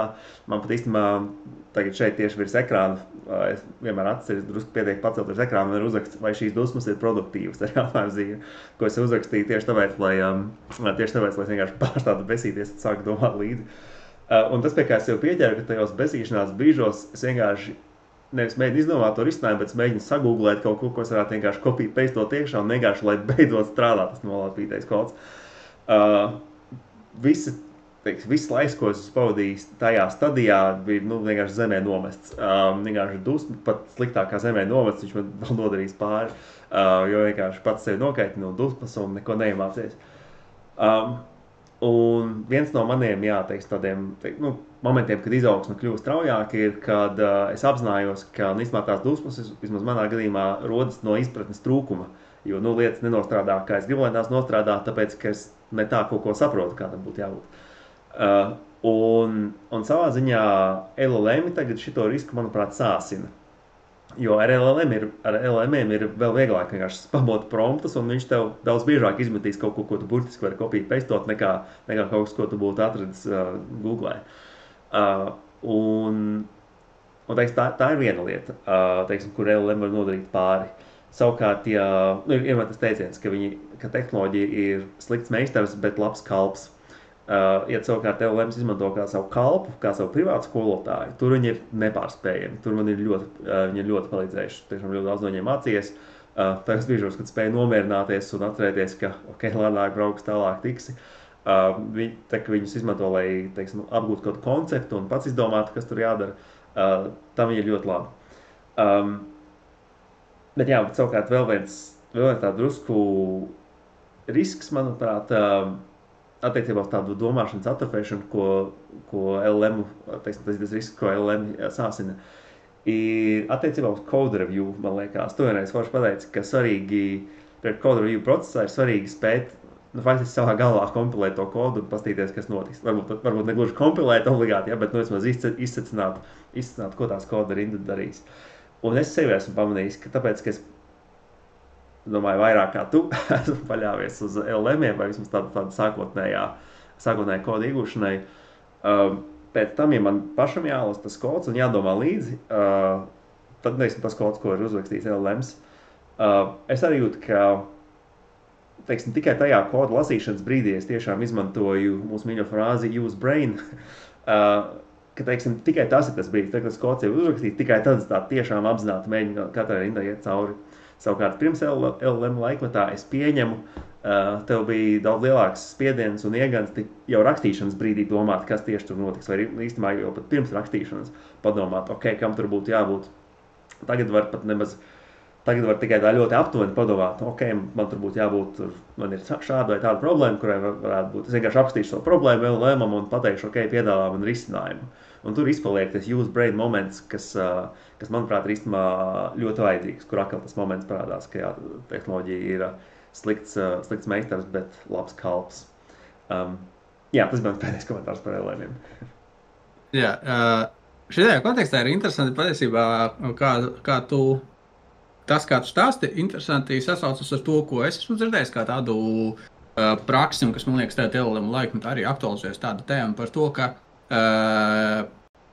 kā programmētājam koda rakstīšana un koda lasīšana ir kaut kādā mērā darbina divas dažādas smadzeņu daļas. Teiksim tā, ka man ir grūti to pašu pateikt par prózu, jo prózā tipiski tev lasīšana protams, rakstīšana un lasīšana ir divas citādākas aktivitātes, taču man liekas, ka nav tik ļoti liela starpības starp lasīšanu un rakstīšanu par to, ko tu tajā brīdī reāli dari. Teiksim tā, ka ir tāds programmētāju arhetips, un, manuprāt, es viņam arī piederu, kuriem vienkāršāk ir par problēmām domāt, rakstot kodu būtībā, kur tu nevis mēģini kaut kādu abstraktu arhitektūru izveidot priekšu un tikai pēc tam mēģināt viņu materializēt kodā, bet ka programmēšana un koda rakstīšana pati par sevi ir miedarbība ar datoru, kur tu tādā veidā arī nonāc pie tā pilnvērtīgā problēmas mentālā modeļa, tieši, meklējot to risinājumu uz problēmu, un tad rezultātā tev gan kods, gan risinājums ir daļa no viena un tā paša. Tāpēc mēs tulīt iespējams atsauksimies uz vienu rakstu, kuru tu esi lasījis, un es esmu redzējis, ka tu arī esi vairākās vietās viņu uzslavējis. Taču tā pašā laikā koda lasīšana, viņa prasa būtībā šo te mentālo modeli uzbūvēt no programmas teksta, kas un te es nebūšu vienīgais, par to es esmu vairākus viedokļus lasījis, kas saka, ka tas ir vairākas reizes sarežģītāk nekā tas ir rakstīšanas brīdī. Respektīvi, ka tev tā mentālās izpratnes veicināšanas efektivitātes starp kodu rakstīšanu un lasīšanu var atšķirties līdz pat 10 reizēm. Tāpēc, ka tātad lasot, tev vajag 10 reizes lielāku piepūli, lai nonāktu pie tā paša secinājuma, pie kur nonāktu, ja to kodu vienkārši būtu rakstījis. Un uz tā pamata arī, ir industrijā diezgan daudz dažādu prakšu, ko piemin par code review, kas ir tas, ko tev code review vajadzētu darīt, un ka varbūt nav vērts mēģināt piekasīties pie tām visām sintaktiskajām niansēm, kur tu formatēri nepieliki vai semikolu aizmirst vai tam līdzīgi, bet ka daudz būtiskāk ir uz to skatīties no tāda arhitektūras review viedokļa, kur tu mēģini izprast to kodu, mēģini izprast problēmu, ko tas kods risina, veidu, kā viņš to risina, un tad pievērst kritiku vairāk tam. Ir īpaši, protams, ja tev ir tāda prakse, kur nav laika vai nav ierasts, kā tas mums diemžēl ir, kur šo te problēmas risināšanu pirms tam mēģinātu arhitektēt pilnīgi neatkarīgi pirms koda rakstīšanas. Taču, te es piebildīšu, ka es uzskatu, ka nav viens veids viennozīmīgi labāks par otru, kā abiem ir savi benefiti un drawbacki, un tāpēc es neteiktu, ka pārmērīga fokusa likšana uz projektēšanu pirms koda rakstīšanas arī ir tāds one true answer uz visām dzīves problēmām. Bet jā, man liekas, tas arī, LLM ļoti veiksmīgi izgriež to koda rakstīšanas daļu. Respektīvi, tev ir jābūt daudz labākam koda lasītājiem, lai tu varētu operēt ar līdzvērtīgu izpratni par to, kā tā problēma tiek risināta. Tādēļ tas ir, man liekas, arī tāds bišķi risks, kas tev programmēšanas mācīšanā Es nesaku, ka tā ir viennozīmīgi slikta lieta, jo atkal mana pieredze ir no tā arhetipa, kurš ir desmitiem gadu dzīvojis, kur tev kodu vajadzēja rakstīt pašam. Un tad tas arī veicināja kaut kādu to sasaisti. Bet es pieņemu, ka tas nav vienīgais tas programmētāja arhetips, ka ir arī tādi, kuriem vieglāk padodas lasīt. Es pieņemu. Vienkārši tādas zaudējumus un saticis. Un iespējams, ka šī LLM popularitāte tieši stimulēs kaut kādu citādāku pieeju programmēšanai, kur nav tik ļoti milzīga diference starp rakstīšanu un lasīšanu, kur tev tieši uz tā pamata, ka tev, ja tu izslēdz cilvēku no tā rakstīšanas procesa, kā tad tu vari kompensēt, lai no koda lasīšanas tu varētu uzbūvēt vienlīdzīgi labu izpratni. Tas ir jautājums, uz kuru es dotajā brīdī nesmu dzirdējis labu atbildi, bet tas varētu būt interesants aspekts, kā, teiksim, LLM izmaina programmēšanas praksi tuvāko gadu laikā. Jā, tas ir ļoti interesants punkts. Tik man klausoties reiz tādu bišķiņu kritika liekas, vismaz manuprāt, tu lasīt kodu, iemācies tikai rakstot kodu. Ja LLM tagad atsēja to rakstīšanas daļu, man liekas, jebkurā gadījumā nevar izbeigt no tā koda smagā darba. Tā ir vienkārši tāda vispārīga dzīves koda realitāte, kad jebkurā jomā, ja tu gribi ieiet iekšā, būs tev kaut kāda grūtā lieta, kas ir jāapgūst un kur vienkārši neizbēgam. Un mans minējums būtu, ka programmēšanā tā tomēr arī tāda koda rakstīšana notepadā, to varētu nosaukt kā, ka tiešām kā par rindai ar lielām sāpēm, katra rindai atsevišķi ej cauri un pa katru rindu domā tā ļoti apzināti. Tas ir viens variants, bet atkal no otras puses skatoties, ja LLM attīstās līdz tam etapam, kur tu pašu to koda tekstu vari uzskatīt par vienu līmeni abstrahētu, varbūt pilnīgi pietiek, ka tu tā vietā raksti to arhitektējumu dokumentu. Saraksti arhitektūru, ierobežojumus un tam līdzīgi, un tad tas, kādu kodu LLMs no tās aģenerē, ir otršķirīgi. Tas ir, atkal, tā ir pavisam citādāka pieeja programmēšanai kā tādai, un tādēļ ir grūti runāt man, tāpēc, ka man ar to nav pieredze, bet es esmu dzirdējis, ka tā ir lieta, kā citi cilvēki strādā, un viņi prasa citādāku pieeju un citādākas ekspektācijas par to, ko tu ikdienā dari un ko tu no LLM sagaidi, un kāds ir tavs gala rezultāts. Man šķiet, ka jo ar mazāk pieņēmumiem uz šo te problēmu skatās, jo potenciālāk ir izcinājumi ir iespējami. Tādēļ, tas ir līdzīgi pēc analoģijas, ka, pirms 1960. un 70. palielam tāda vienīgā nopietnā programmēšanas valoda. Es teicu, ka vienkāršoju, protams, pastāvēja arī citas valodas, bet tas stereotips ir tāds, ka visi rakstīja asamblē. Un pēc tā laika, kad parādījās C un pārējās valodas, kuras tev deva gana labu abstrakcijas slāni pa visu asamblerim, tas asambleru rakstītāju skaits samazināja. Viņi vai nu pārkvalificējās, vai nu viņi superspeciāli.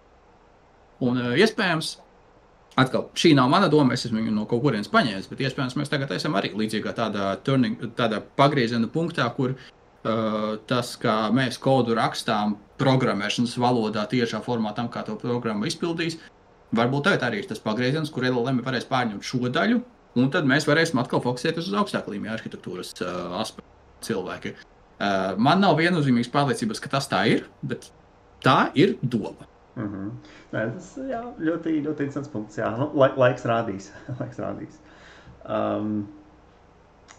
Mēs esam tagad atkal tajā situācijā, kā mums bieži bija kopīgi pusdienojot, ka tu pateici ļoti daudz lietas, ka tu kaut ko teici, man bija ļoti daudz lietas, ko es iedomājos, kas varētu piebilst, bet tagad, kad vēl kāds runāt, to nevar atcerēties. Labi, es pašpikošu savā sarakstā. Kas tev pašam liekas interesantākā daļa programmēšanā?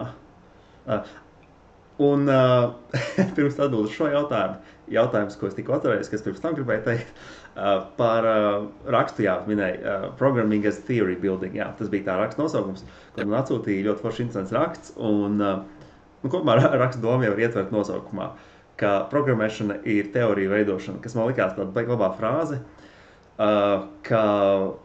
ko varbūt tādiem cilvēkiem, kas nav programmētāji, bet ar programmētājiem ikdienā strādā, un ir tīpaši, man liekas, šo būtu vērtīgi apzināties programmētāju priekšniekiem, ka tu nevari kodu vienkārši nodot no viena cilvēka otram cilvēkam un cerēt, ka tas otrs cilvēks, pat ja viņš arī ir programmētājs un pat viņš arī ļoti pieredzējis, viņš orientēsies tikpat labi kā tas pirmais cilvēks, kurš to kodu ir rakstījis. Jo tas svarīgākais tajā programmā ir īstenībā ne tikai pats kods, bet varētu pat argumentēt un diezgan pamatoti, ka svarīgākais ir teorija par to, kāds kods darbojās. Kas ir tādā tiešām burtiski nekur neredzama daļa, ko arī pat pašā kodā nekur nevar redzēt. Tas tiešām ir kaut kas eksistē tikai paša programmētāja galvā. Tas bija baigi interesanti tā raksta doma, un no tā vēl izrietēja arī interesanti daži secinājumi par programmētāju lomu darbā. Kā teiksim, cilvēkam, kas nav programmētājs, varētu likties, ka programmētāji ir visi kā tādi darbinieki, teiksim, Toyotas fabrikā, kur katrs sēž pie tās latviski sakot assembly line, ražošanas līnijas, un katrs, teiksim, vienkārši ir atbildīgs par savu kumostu tajā visā procesā, un jebkurš cits cilvēks, ko ieliec tajā pašā pozīcijā pie tās ražošanas līnijas, to varētu darīt tikpat labi kā jebkurš no tiem jau tur esošajiem. Tā nav. Tā galīgi nav. Tas, ka, teiksim, programmēšanā, ja mēs mēģinātu šo ražošanas līnijas analoģiju mazliet tā pastiept līdz programmēšanai, tad faktiski varētu domāt par to, ka tā ražošanas līnija īstenībā ir neredzama. Tev jāzina, kurā brīdī, kurā momentā tev jābūt rokām un kādam tieši tērienam, lai tu tur varētu darboties, kas ir kaut kas tāds, ko no malas skatoties tā nemaz nevar būt. Jā, tā kā man liekas ļoti interesants punkts, ka svarīgākais kodā, ja varbūt svarīgākais programmēšanas procesā ir nevis pats kods, bet teorija par to, kāds kods darbojās. Ir arī tāds interesanta paralēla ar tam, ka šis te raksts, ja es nekļūdos, ir 68. plus mīnus gads, respektīvi, ka viņš jau ir, viņš ir diezgan programmēšanas kanonā, ieskaitāms tā plašāk skatoties, un, protams, kopš tā laika ir lietas, kas ir mainījušās, ir lietas, kas nav mainījušās. Mūsdienās viņu mēs pieminēt saistībā ar LLM pielietošanu apmēram ar tādu argumentu, ka LLMs nespēj šo teoriju uzbūvēt, un tās teorijas būvēšana, uzturēšana būs programmētāja kā cilvēka darbs. Taču tajā pašā laikā te arī ir bišķiņ pretsvars par to, ka man liekas, kopš tā laika arī ir bišķi mainījusies prakse un attieksme un loma programmatūras izstrādē dokumentācijai. No tādas izpratnes, ka tajā laikā ar dokumentāciju izprata vairāk to, kas tādā programmēšanas industrijā ir tāds waterfall procesa modelis, kas tuvāka analoģija, kuru man Juris ir aizdevis, ir par to, ka tas ir tas, kā strādā valdības iestādes, ir īpaši kaut kādas projektu pasūtījumos, kur ir vispirms ļoti smaga un intensīvā prasību definēšana, pēc tam ir implementācija, pēc tam ir testē, un tā būtiskā doma ir tāda, ka pirmais etaps, piemēram, prasību definēšana, viņam ir pilnībā jānoslēdzas, pirms tālāk aiziet kustību uz nākamo etapu. Ja, teiksim, nākamais etaps ir implementēšana. Tajā brīdī, kad implementēšana sākas, ir gandrīz 100% pieņemums, ka viss tas, kas bija iepriekš definēts, vairs nedrīkst mainīt. Tā kā tas ir, pēc tam mēs arī strādājam. Tad ir implementēšana, tad noslēdzas implementēšana, tad sākas kaut kāda kvalitātes pārbaude, kurā brīdī tad tipiski ir tā, ka tam visam procesam ir jāizspēlēs, ja ir kaut kādas pretenzijas, tad tu atgriezies pie iepriekšējā, bet atkal no tā visi mēģina maksimāli izvairīties, un tad kaut kur ļoti tālu beigās ir reālā ieviešana. Un tas, ko Pīters Naurs savā šajā Programming as Theory Building rakstā uzskata par dokumentāciju, man tā vismaz gribētos domāt, ir vairāk šāda stila procesam pakārtots, ka dokumentācija vairāk izriet no tā, kas ir tavas prasības un iespējams kaut kādi aspekti par to, kā tev šīs te prasības ir bijušas risinātas programmā. Mūsdienās man šķiet, ka tas dokumentācijas termins ir mainījis nedaudz savu nozīmi, ka programma ir dokumentācija, kas tur ir lietotāja pamācība un tādas lietas, protams. Bet tikpat ļoti nozīme pastāv tam, ka tev pats programmas kods arī ir dokumenti. Un zināmā mērā tas, ko Pīters Naurs sauc par teoriju, kaut kādā mērā es uz to varu skatīties arī, gribētu to nosaukt, ka līdzīgs termins varētu būt programmatūras arhitektējums vai projektējums, kur ir tas, kā tev programma ir būvēta, kāpēc viņa šādi ir būvēta, kas ir tie fundamentālā bloki, datu plūsmas, tādas lietas. Protams, to 100% nodot nav iespējams, kas ir sava taisnība. Ir kaut kādi elementi, kurus varbūt nav nemaz vērsts mēģināt aprakstīt prozā, tāpēc, ka kods tāpat ir autoritatīvs un tur atradīs savu atbildi, līdz ar to tev mēģināt to dublēt uz prozu. Iespējams, ka būs bezjēdzīgi, tāpēc, ka, ja tas kods izmainās, vai tu arī atcerēsies to prozu atjaunināt atbilstoši. Bet ir arī elementi, kur šāds te prozas pavadu dokuments varētu būt ļoti lietarīgs, jo sevišķi par tām lietām, kas, ja mēs apzināmies, ka viņas varētu reti mainīties un kuras var fundamentāli iedot cilvēkam daudz labāku izpratni par to, kāpēc šis kods ir tā strukturēts. To tādā veidā ir iespējams risināt, un man liekas, ka laika gaitā ir attīstījusies šī izpratne par tām lietām, kas šādi ir jādokumentē. Jo, pieņemsim, šeit bišķi tāds, labi, negribu pārāk dziļi aiziet off-topikā, bet tāds bišķi daļai paralēls virziens šai domai ir tāda praksa, kas saucas Domain Driven Design, par kuru ir gan sarakstītas grāmatas, gan arī, teiksim, manā iepriekšējā darba vietā to nedaudz aktīvāk mēģināju piekopt, kur tad ir, kur ir ļoti izteikts šis te pārējais solis, kur tu pārēji no tām biznesa prasībām uz tehniskajām prasībām. Jeb tāds strukturēts process, kā tu vari izstrādāt šo te arhitektūru, tas pēc tā, ko viņi sauc par domēna modelēšanu. Kad tev ir konkrēti šie te kaut kādi datu elementi, tu viņus definē, tad tu definē, kā šiem te datu elementiem var strādāt, un būtībā šim te procesam sekojot, tev izriet šī te teorija kaut kādā mērā par to, kā tev tā programma ir strukturēta. Protams, viņa nav pilnīga, un tev katrā programmēšanas vidē varbūt nepieciešama sava specifika pa virsu tam, bet, būtībā, teiksim, ja to domain driven design procesu piekopi tā, kā viņš ir rakstīts, tad tev paralēli izstrādē rodas arī kaut kāda dokumentācija, kuru tad palīdz šo te teoriju nodot.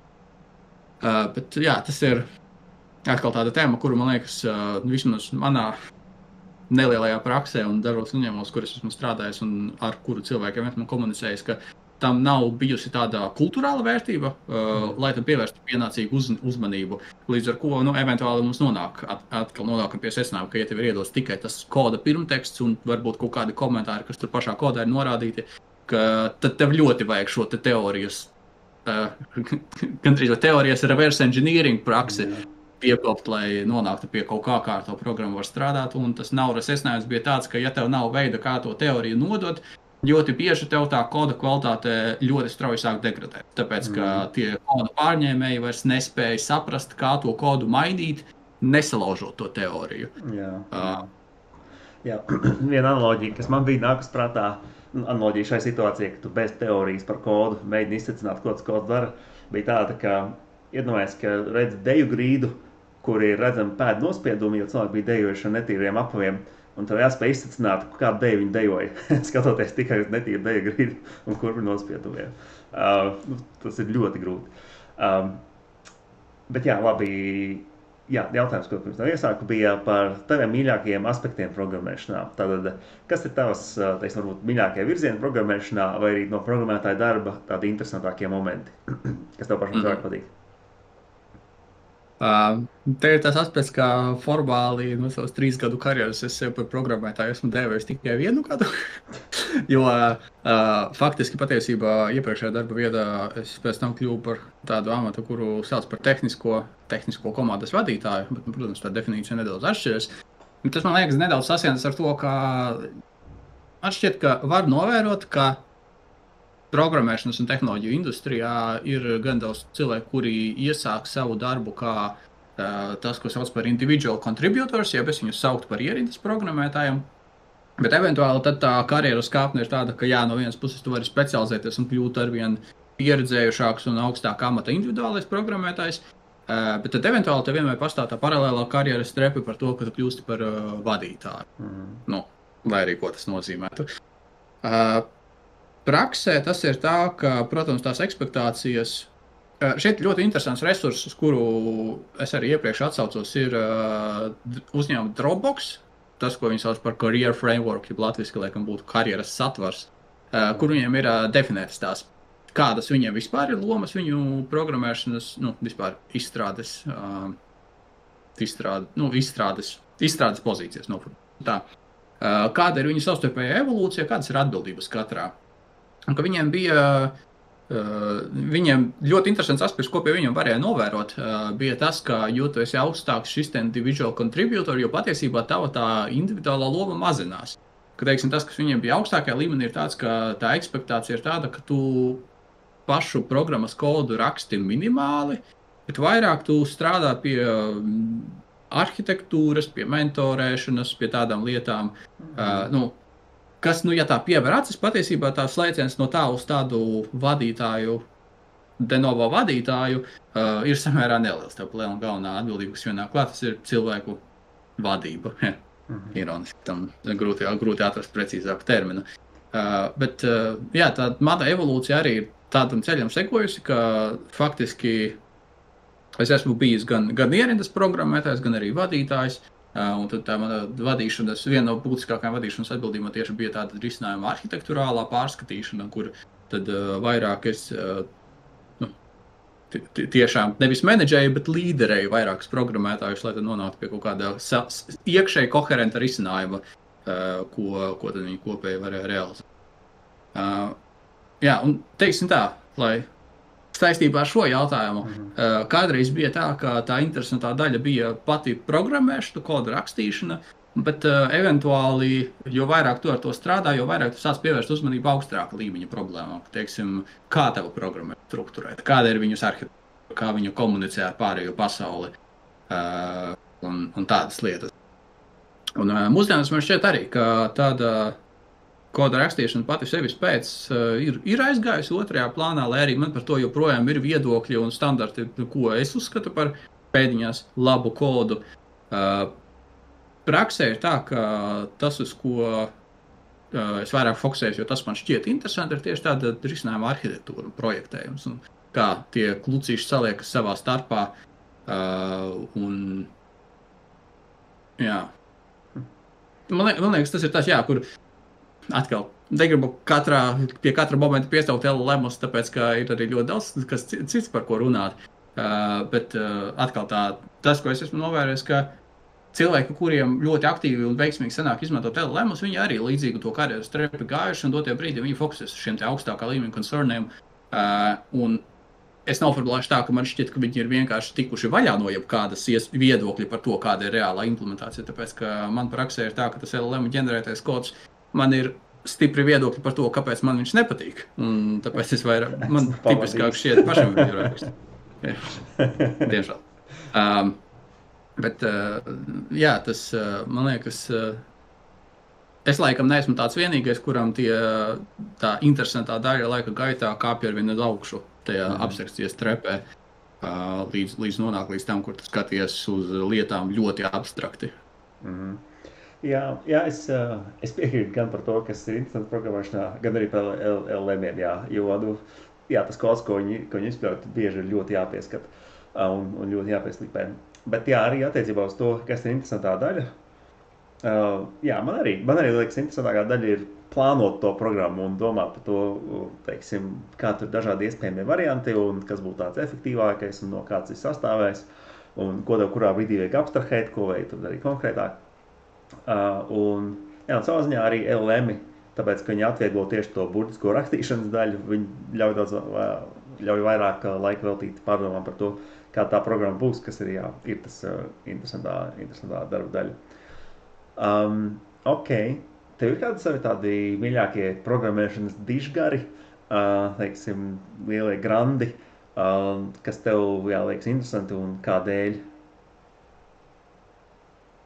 Es jau padalījos ar šo jautājumu pirms laika, un tas ir kaut kas, par ko es esmu būtībā domājis tik ilgi, kamēr šī tēma bija pacelta, tāpēc, ka no vienas puses tādu cilvēku, kurus es gribētu pieminēt, ir daudz, bet no otras es nevienu konkrēti tāpat nevarēju atcerēties patiesībā sākumā. Jo tas ļoti daudz cilvēki, kuri ir vēsturiski devuši ļoti lielu pienesumu, protams, ir, programmēšanas sfērā ļoti daudz ir dzirdējuši par Edsgeru Dijkstru, par Donaldu Knutu, kuri ir ļoti, teiksim tā, ka ja cilvēks ir kaut kādu laiku apgrozies programmēšanas kaut kādās kopienās, noteikti ir dzirdējis par viņu sasniegumiem un devumiem. Taču tādas pieminēt būtu nedaudz stereotipiski, lai arī es viņus arī ļoti respektēju, un it īpaši tas, cik ļoti Dijkstram patika bieži pieminēt dzelzceļus. Es arī tur saskatu kaut kādu līdzību, man arī patīk dzelzceļi. Bet, ja mēs atgriežamies pie kaut kā, kas ir drusciņ tuvāks mūsdienām, man šķiet, ka divi tādi tiešām cilvēki, kurus es varētu pieminēt, kuri man šķiet ļoti būtisku ietekmi ir devuši gan par to, kā es skatos uz programmēšanu, gan arī viņi paši ir, man liekas, diezgan lielu iespēju atstājuši. Ir ironiskā kārtā divu programmēšanas valodu. Nevar viņus saukt par autoriem, ja viņi nav vienīgie, kas to programmēšanas valodu, attiecīgās programmēšanas valodus ir izstrādājuši, bet viņi ir, viņus uzskata par būtiskiem cilvēkiem, jo viņi ir tieši vadījuši tās programmēšanas valodas eksistenci un izstrādi. Viens no viņiem ir Greydons Horse. Es domāju, es viņiem abiem arī pielikšu pēc tam šaunotos piebildes, kā viņus atrast. Okay. Kurš bija Rust programmēšanas valodas viens no agrīnajiem autoriem un pirmos vairākus gadus vadīja viņu izstrādi. Rust vispār kā programmēšanas valoda pat par sevi ļoti interesanta. Un es domāju, programmētājiem mūsu auditorijā iespējams par viņu būs dzirdējuši vai pat izmēģinājuši. Viņa piekopj tādu nedaudz citādāku stilu un attieksmi pret programmēšanu, kur Rust valodā ļoti būtisks ir programmu drošums. No tā viedokļa, ka ja tu esi kaut kādu kodu uzrakstījis, tad kompilators ar ļoti pedantisku pieeju pārliecināsies, ka tas kods ir korekts. Un pēc tam ir ļoti liela ticamība, ka tad, kad to kodu izpildīs, ka būs nosegts diezgan liels spektrs ar robežu gadījumiem. Un tieši šī saistības starp to, kā tev kods ir rakstīts un cik ļoti viņš ir drošs, tāda būtiska Rust inovācija. Es tā apzinos, ka to ir ļoti grūti nokomunicēt tādā īsā telpā. Es pieņemu, mēs pilnīgi mierīgi varētu vēl pusotru stundu runāt par Rust kā programmēšanas valodu pašu par sevi. Nekas, mēs jau sākumā publiski brīdinājām, ka būs vajadzīgas IT zināšanas. Te nav IT zināšanas, te ir tieši programmēšana jāpazīst, kas labi.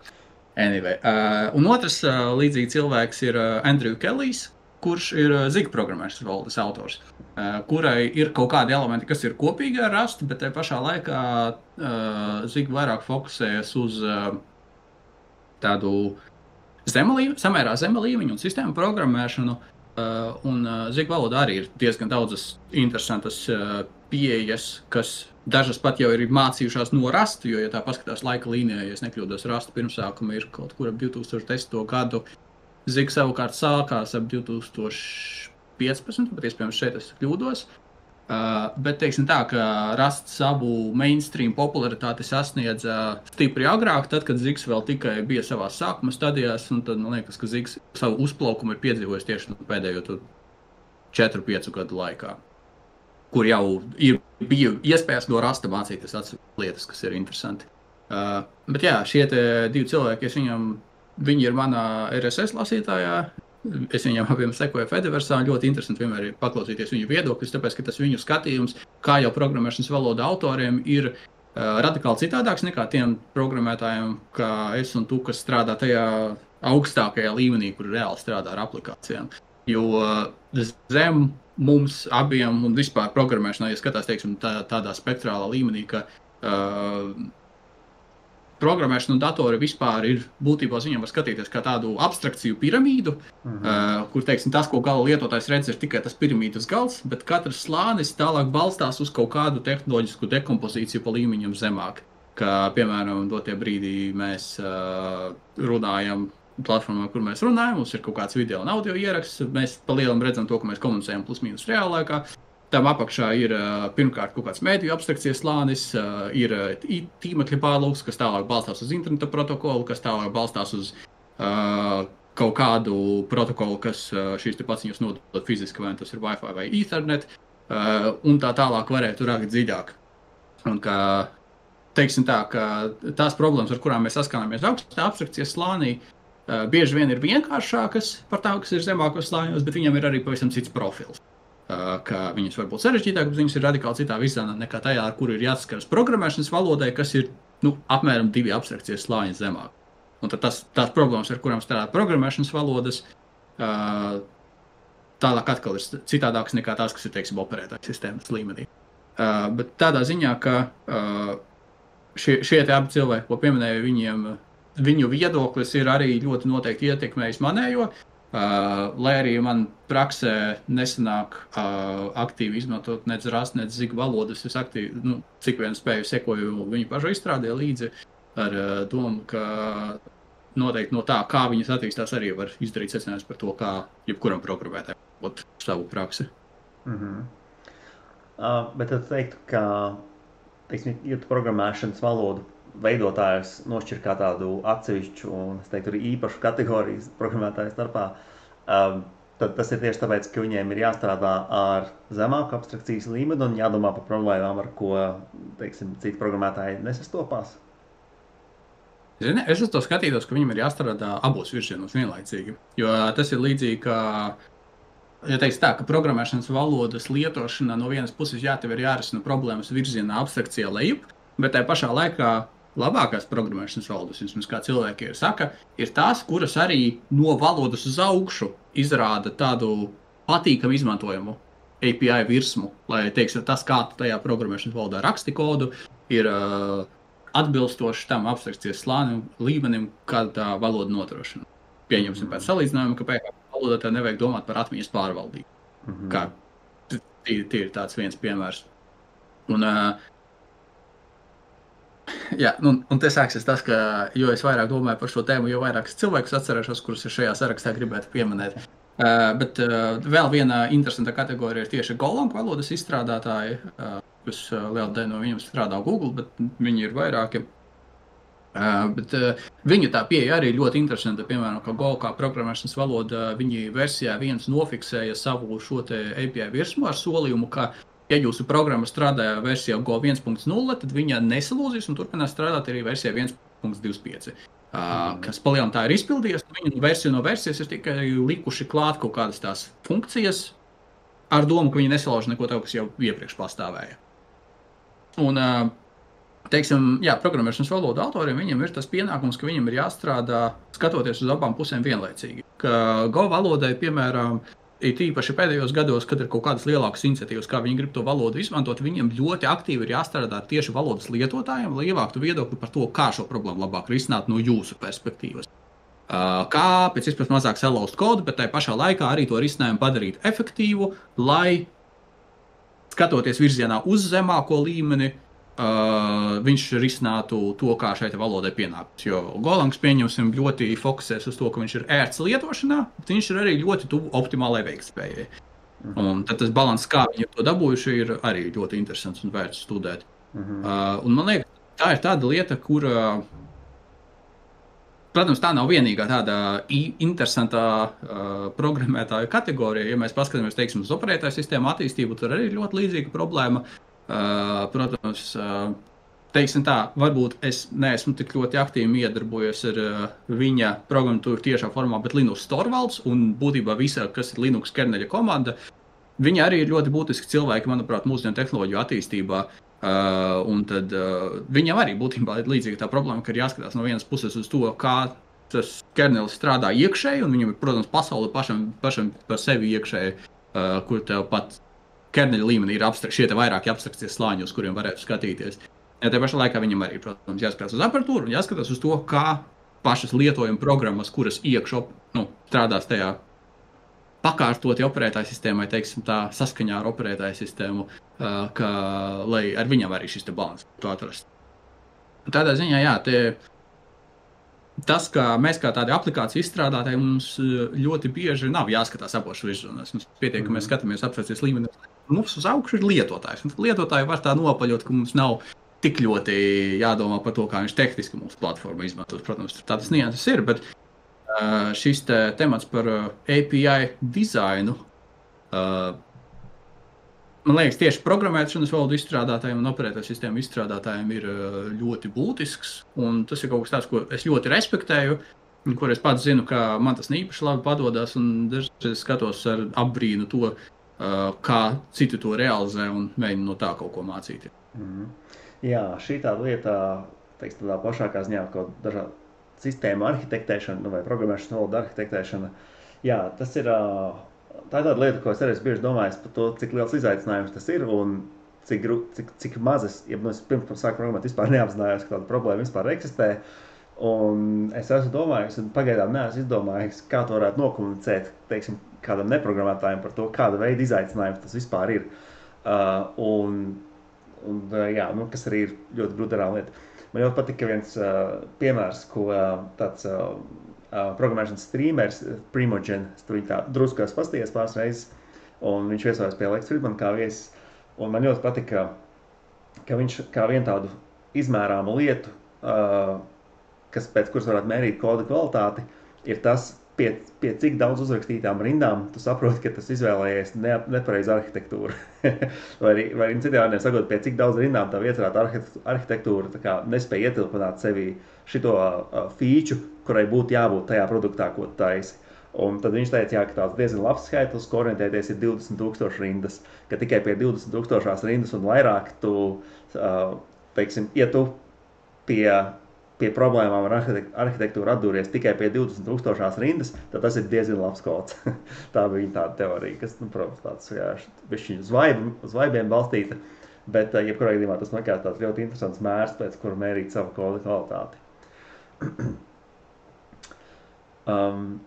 Jā, nu, un patiesībā ir viena tēma, ko es nebiju uzrakstījis mūsu tēmu sarakstā, un kas pieļauj varētu būt arī noslēdzošā, bija par problēmu skaidrošanu un kodu skaidrošanu, jo tas ir kaut kas tev, ko es ļoti izbaudījis, un kas arī iegūst ļoti daudz vērtības.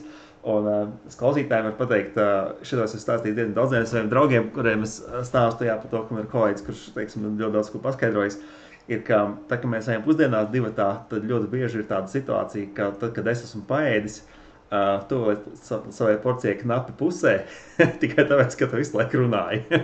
Tikai tāpēc, ka es tu visu laiku ko prasīju. Un jā, tu arī neskopojies ar zināšanām un arī skaidroji, kā lietas darbojās. Jā, es gribēju tev apsīt, kā tev liekas, no kurienes tev ir radusies tāda tik laba spēja izskaidrot lietas? Vai tas ir vienkārši tikai tāpēc, ka tu šo tēmu ļoti labi saproti? Un man reiz gribētos teikt, ka tā nav, jo daudz cilvēku tas tēmas labi saprot, viņi nevienmēr spēj viņas labi izskaidrot. Tad jā, kā tev liekas, no kurienes tev ir tā spēja un no kurienes vispār rodas spēja lietas labi paskaidrot?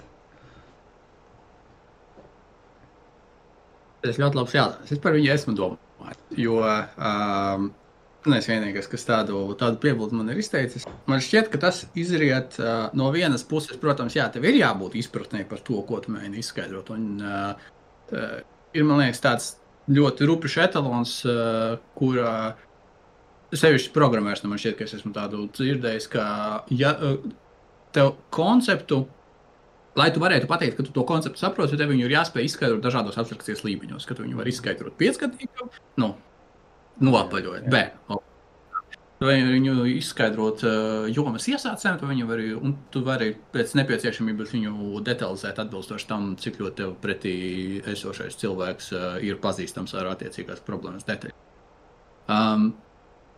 Un teiksim tā, ka augstāk par to otro līmeni tu vari nonākt tikai tad, ja tu pats gan labi izproti, par ko tu runā. Bet otrs aspekts, man liekas, ir, ka ir jābūt arī nedaudz tādai theory of mind un jāspēj klausīties tajā, ko tu pats runā. Un man liekas, tas aiziet tajā sfērā, kur programmētājiem ir jābūt prasmēm ne tikai programmēt, bet arī vismaz kaut kādai empātijai un sociālās zinības nav līdz galam pareizes terminas, humanitārās zinātnes, ka ir jābūt kaut kādai humanitārajam backgroundam, lai tu spētu lai tu spētu darīt ne tikai to, kas ir tas šaurākais stereotipiskais darba pienākums. Un, protams, kā saka, šī prasme arī ir rafinēta laika galā, tāpēc, ka ļoti ilgu laiku es dzīvoju tādā vidē, kur es biju palielam vienīgais cilvēks, kurš gan labi saprata datorus, līdz ar to ļoti daudzas lietas es vienkārši iemācījos no tā, ka man ir bijis cilvēkiem jāskaidro, kuri neko par to nesaprot, un man liekas, tas palīdz. Bet arī palīdz tas, ka tāda empātiska domāšana un izpratne par to, cik tam cilvēkam varētu būt priekšstata, cik liels viņam ir tas backgrounds, no kā tu vari smelties kaut kādam kulturālajam priekštekstam, sociālajam priekštekstam, un uz tā pamatā tad spēt šo to līmeņa adaptāciju realizēt un atsaukties uz kaut kādām priekšzināšanām un tādējādi palīdzēt ielikt to jauno sinapsi visā pārējā tīklā un atrast, kur tieši viņai ir jāatrodas, ar kādām citām zināšanām ir jāsaslēš šis jaunais vienums. Jā, es pilnīgi piekrītu. Man liekas, galvenā sastāvdaļa ir spēj saprast tieši, kas notiek otra cilvēka prātā un kādā formā ir tas viņa zināšanas caurums konkrētajā tēmā, lai tu varētu ielikt zināšanas tieši tādā formā, kāda tur ir vajadzīga. Kas tev arī ļoti labi vienmēr sanāk, kas ir, protams, ļoti labi man un noteikti daudziem, kas tev kopā strādājuši. Patiesībā tas arī no manis iecerētajām tēmām bija viss. Ja nav kaut kas vēl, ko tev obligāti gribās pateikt, tad jā, paldies tev, ka piedalījies un dzīve turpinās. Ļoti cerēsim uz otro epizodi, jo mums noteikti ir vēl ļoti daudz lietu, ko mēs varētu šādā formātā pārrunāt. Noteikti. Ok, super, jā, liels paldies, un tad jau ar skatu uz nākotnī, jā, un paldies arī visiem par uzmanību. Tiekās. Tā, ok, tūlīt izslēgsim.